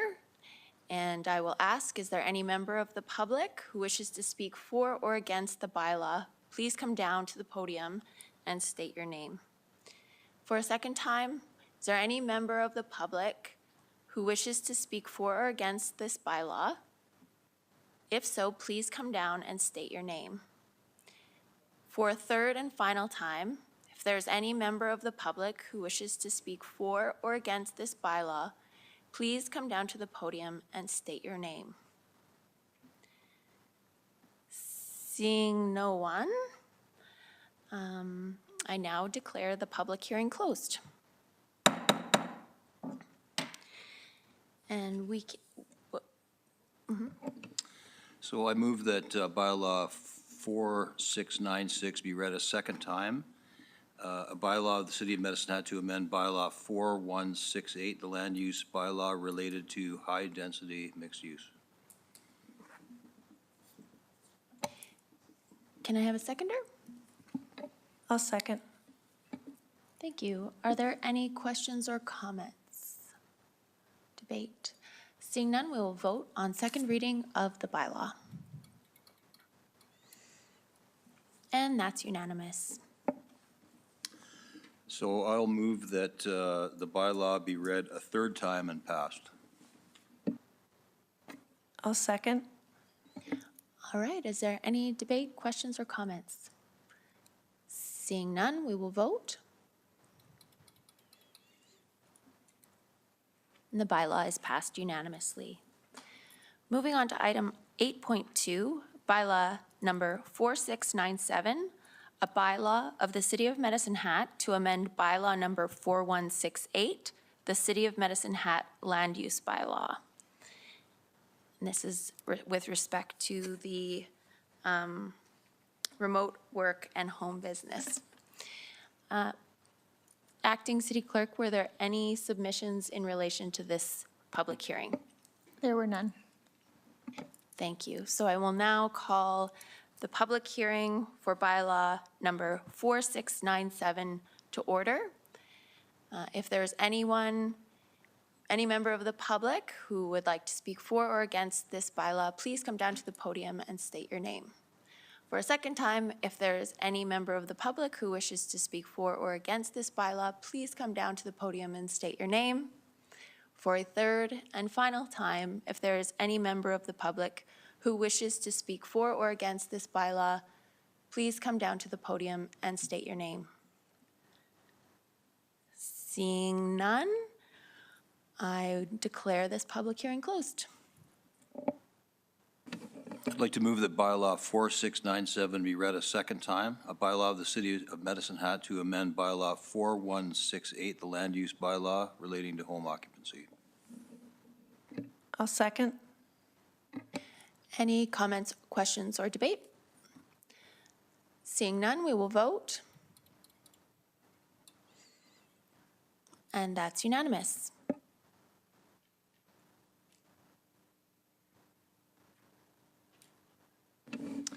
So I move that the bylaw be read a third time and passed.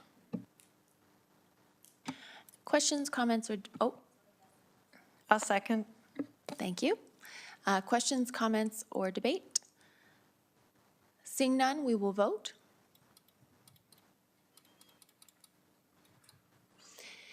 And the bylaw is passed unanimously.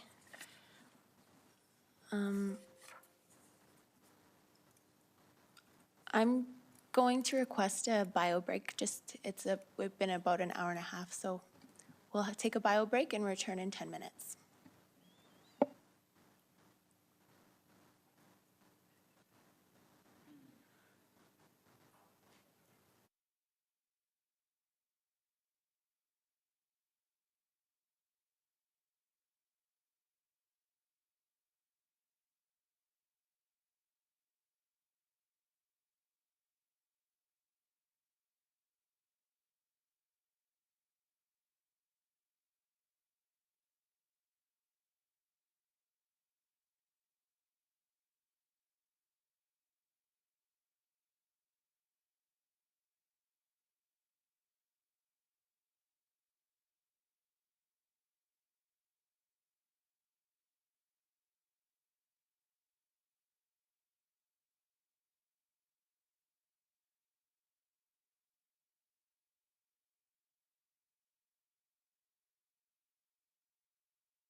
We'll give a 1-minute warning here.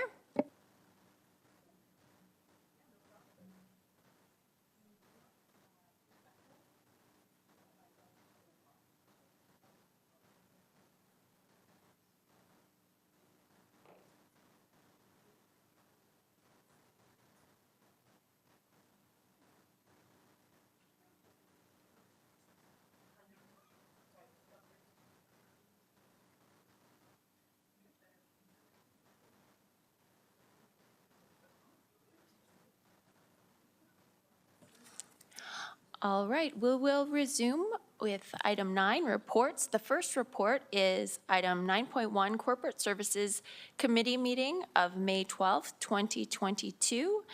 And there's one item for adoption. That item is a tax incentive bylaw that appears later under new bylaws.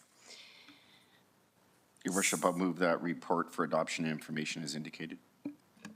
Second. Thank you. Is there any comments or questions? Seeing none, we will vote.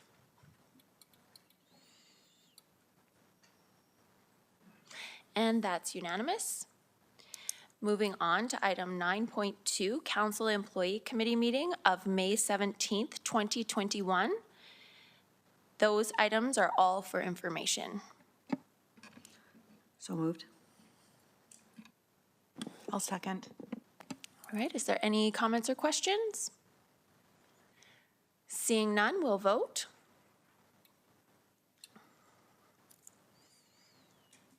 Oh. And that's unanimous. Item 9.3, Administrative Committee meeting of May 18th, 2022. There's one item for adoption. So moved. Second. Any comments or questions? Seeing none, we will vote.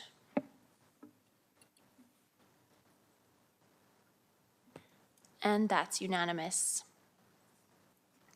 Item 9.4, Public Services Committee meeting of May 24th, 2022. There is one item for adoption and 3 items for information.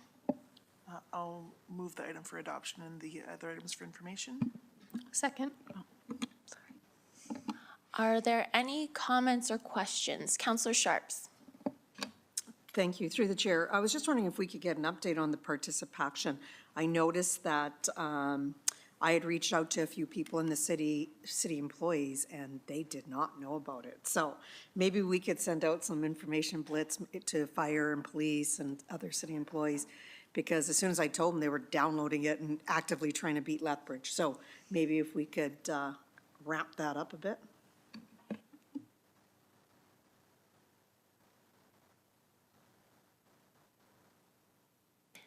Managing Director Mastel, did any Managing Director Eagert either, did any communications go out to city staff regarding the participation in the Participation Challenge?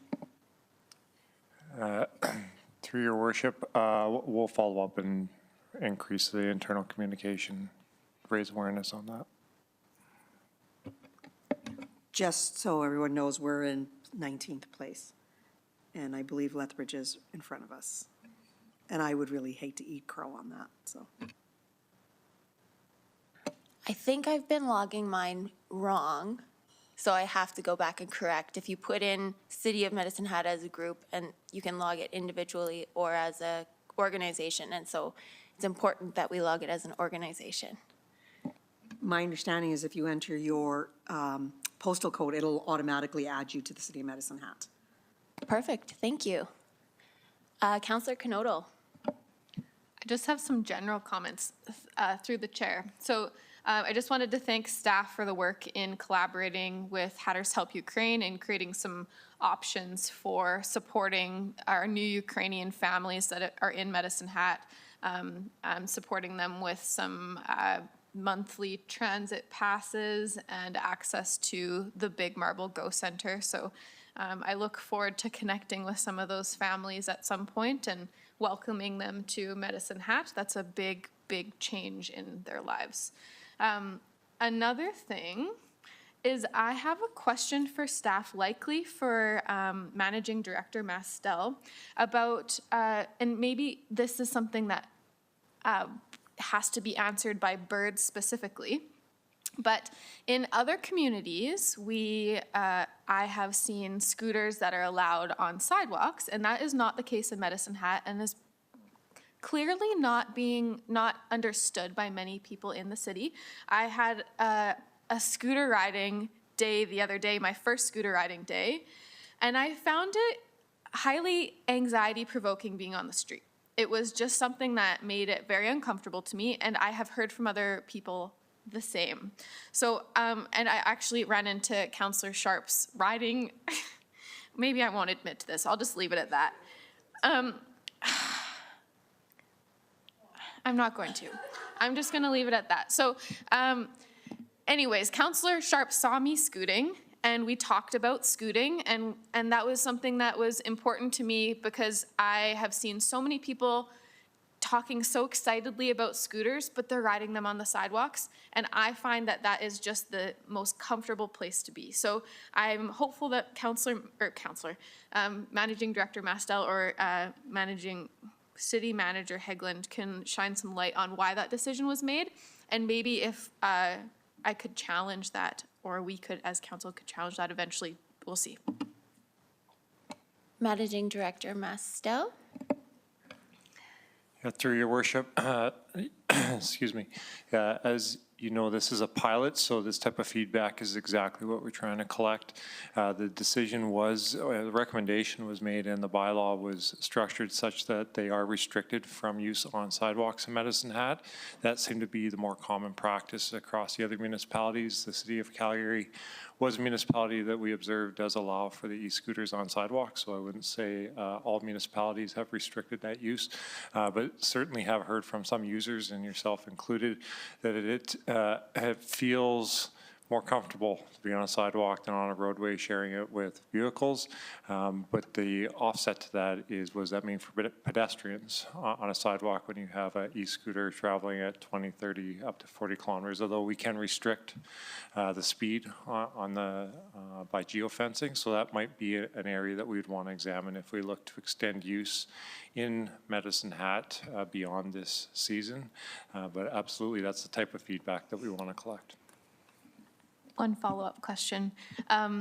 So the one thing that, and you can take this as just general feedback, one thing I noted was riding the scooter, you have to shoulder check when you're on the road, but if you're walking with people, you can kind of see them coming and slow down. And obviously, I wasn't riding on the sidewalk in Medicine Hat, but I have in Calgary, just a disclaimer. So that was one thing, that shoulder checking on a very narrow little device was just, yeah, it was just a lot for me. So, and then the second thing was that they're amazing, and I hope to see them in the South as well.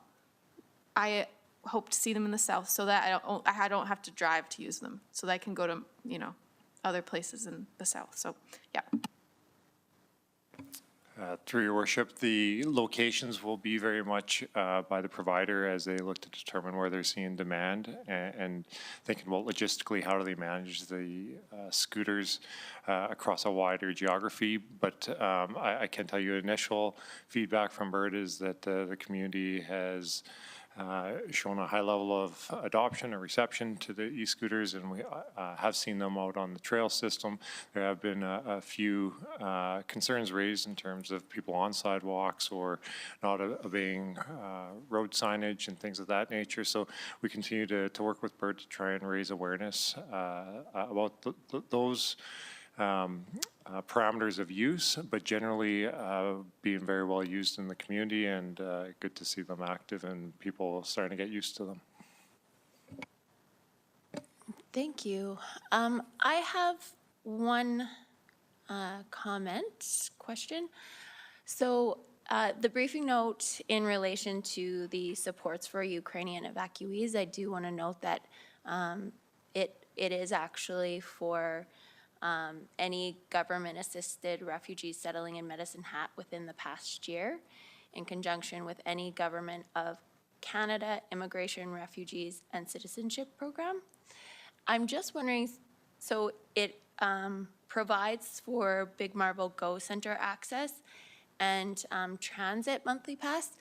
I'm just wondering about the possibility of including Crestwood Pool in that, just because I know that some people find it more comfortable to swim at Crestwood Pool. It's a bit more private, and I believe they have certain times where it's women's only. I think they used to, at least. So I'm just wondering about the possibility of adding that. I'm for this, so I'm not asking us to not do this. I'm just wondering if we could have that added.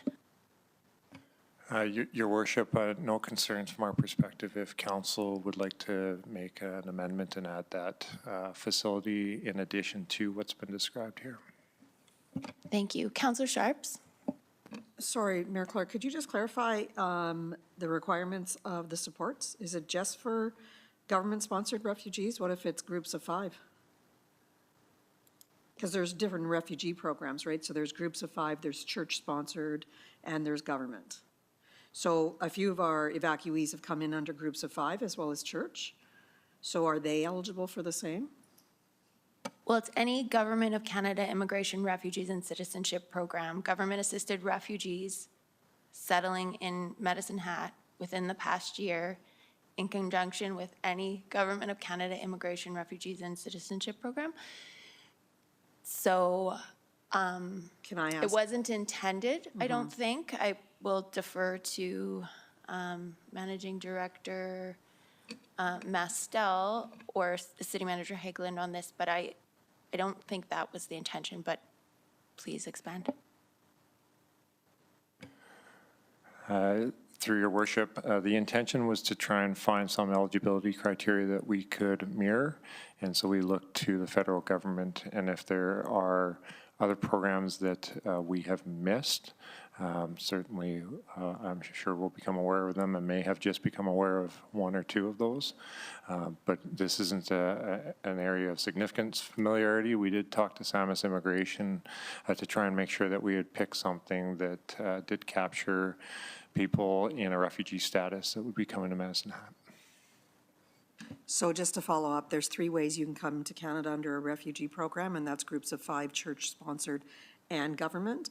And believe it or not, government is the least utilized. So a lot of our refugees that are here are under groups of 5 and church-sponsored. So, but they're all considered refugees under the Act. So if we could just maybe include the other 2, because they have no way of knowing when they come into Samus what their route of entrance is.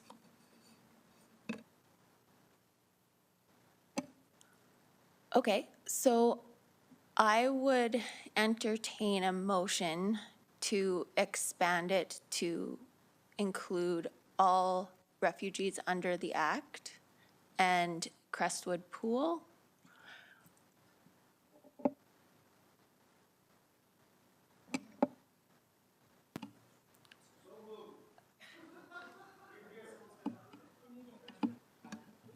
So moved.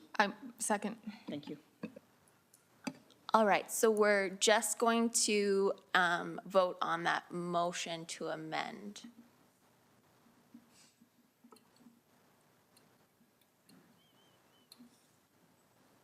And that's unanimous. Are there any other comments or questions about item 9.4? All right, we will vote. As amended. As amended, we're voting on it as amended. And that's unanimous. Moving on to item 10, reports for reception. Item 10.1, Municipal Planning Commission of May 25th, 2022. And this is all for information, but there is a direct control development permit in the item that will come for public hearing, non-statutory public hearing on June 20th. So I'll make a motion to have the report approved. Second. Any questions or comments? Seeing none, we'll vote on the motion. And that's unanimous.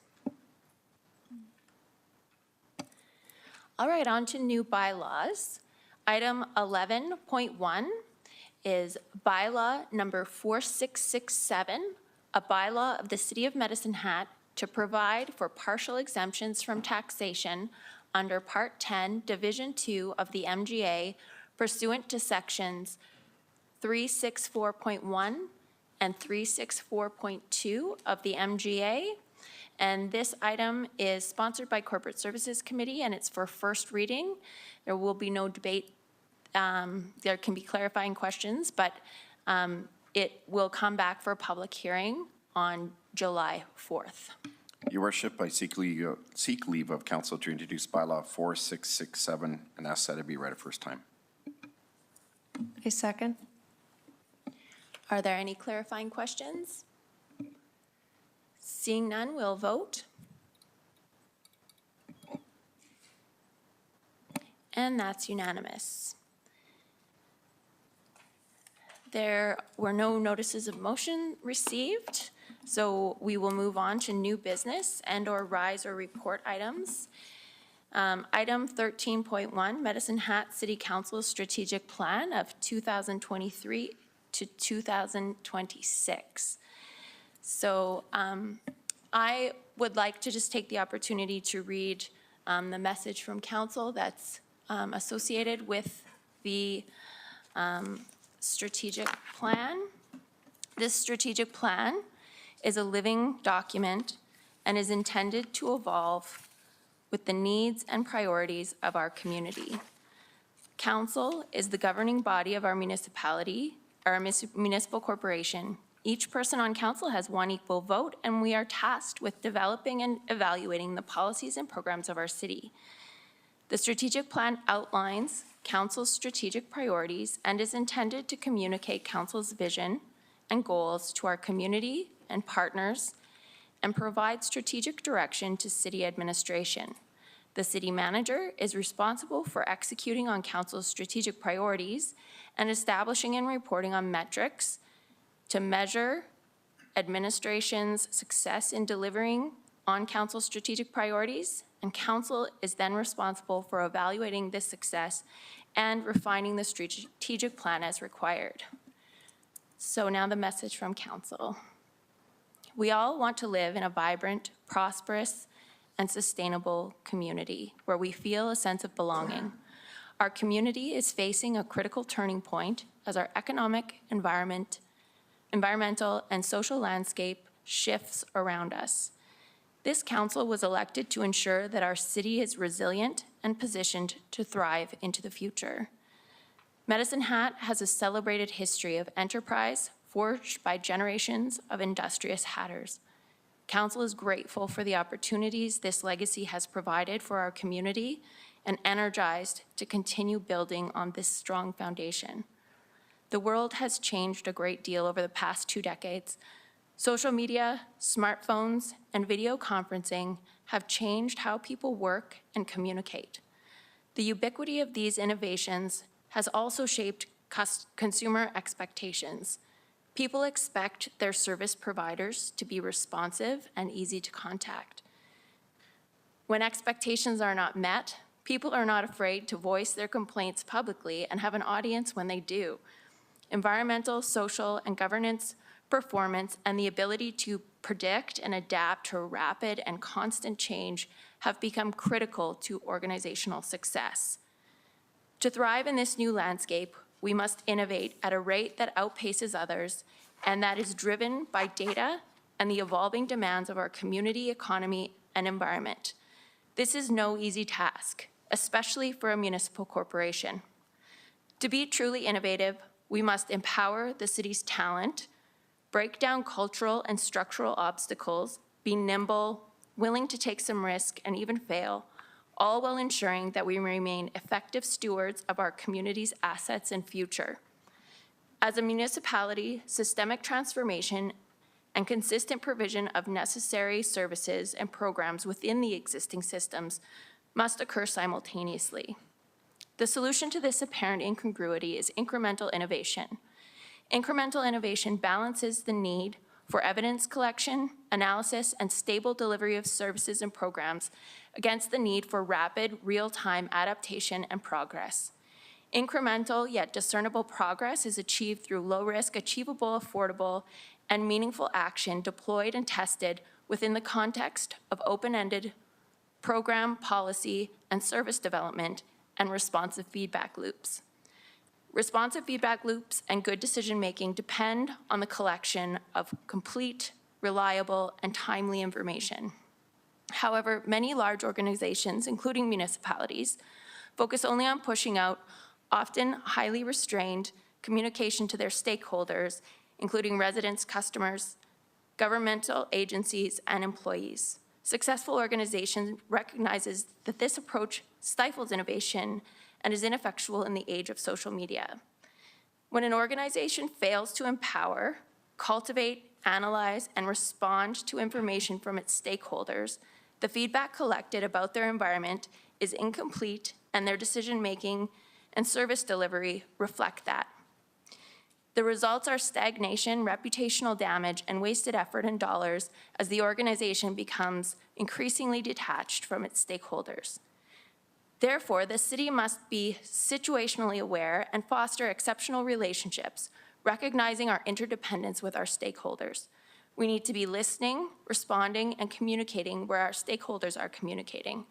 We need to foster trust, empower others, swiftly and proactively respond to issues and problems, and learn from our mistakes.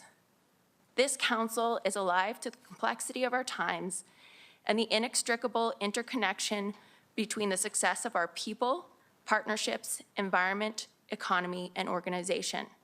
We are determined to adopt a strong towns and anti-fragile approach and to champion an outcome-focused, innovative organizational and community culture where our partnerships flourish and people and businesses are empowered to create, experiment, and take action for the betterment of our city.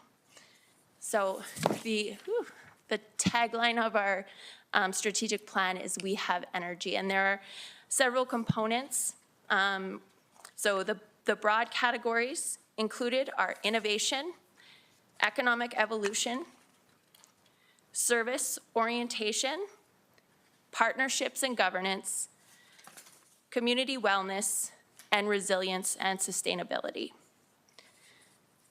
Councillor Dumanowski. Well, Your Worship, I appreciate the preamble that you just read out to the public for our new strat plan. I just add a couple of thoughts. First of all, I was highly anticipating public interest and excitement in our strategic plan. Mr. Glant's editorial this past week in the Messat News kind of built it up, and rightfully so. I love I'll start where you ended, and that is We Have Energy, paying homage to a city that truly does have history in the energy business and will in the foreseeable and long future. It might look a little different. It might be pivoting a bit and changing with the times, but it will be our long legacy.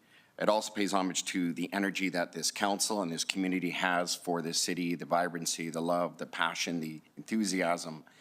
So I think it's very appropriate. Just kind of background information, I know when people are looking at a document like this, it has the potential to look like a lot of government talk, but it was very intentional, this council. And I'll take a minor approach, but especially our new folks around the table, I really want to congratulate them on coming into this process, into this council with excitement and vigor and energy, as our title speaks to, around what it is that they heard, what it is that they want to encompass in the next few years serving this term. I feel honored to be able to do that with them. Even right down to the wording, which can often be when you have a number of people on the table who want to be wordsmithers, but not just about the words themselves, but what they're capturing, what they're trying to convey, how clear they will be to and translate to the public, and to higher levels of government, et cetera. So I just found the exercise extremely rewarding. I want to say that I'm very proud of this council for all the effort that has been put into the strategic plan for the next few years. So congratulations, and I encourage the public to take a lot of interest in this. Thank you. Thank you, Councillor Dumanowski.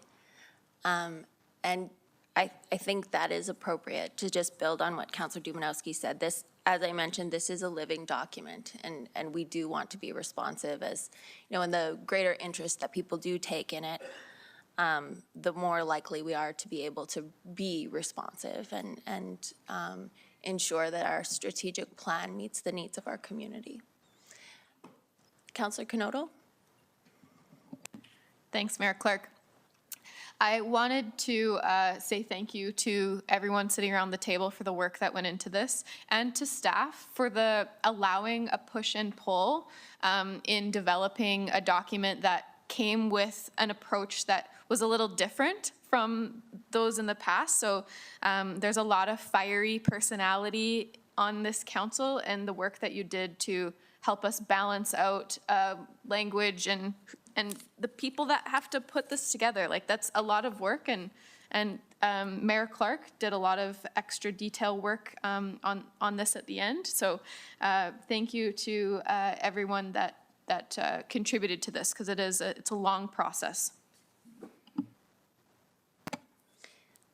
Thank you. And with that, seeing no oh, go ahead. Your Worship, I was just going to move reception of our strat plan. Second. Is there any comments, questions, or debate? Seeing none, we will vote.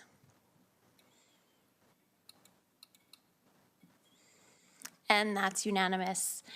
Before we adjourn, I would also like to express my gratitude to City Manager Hegland for coming in a very, very difficult time and sharing her experience and wisdom and patience with us over the last 3 months.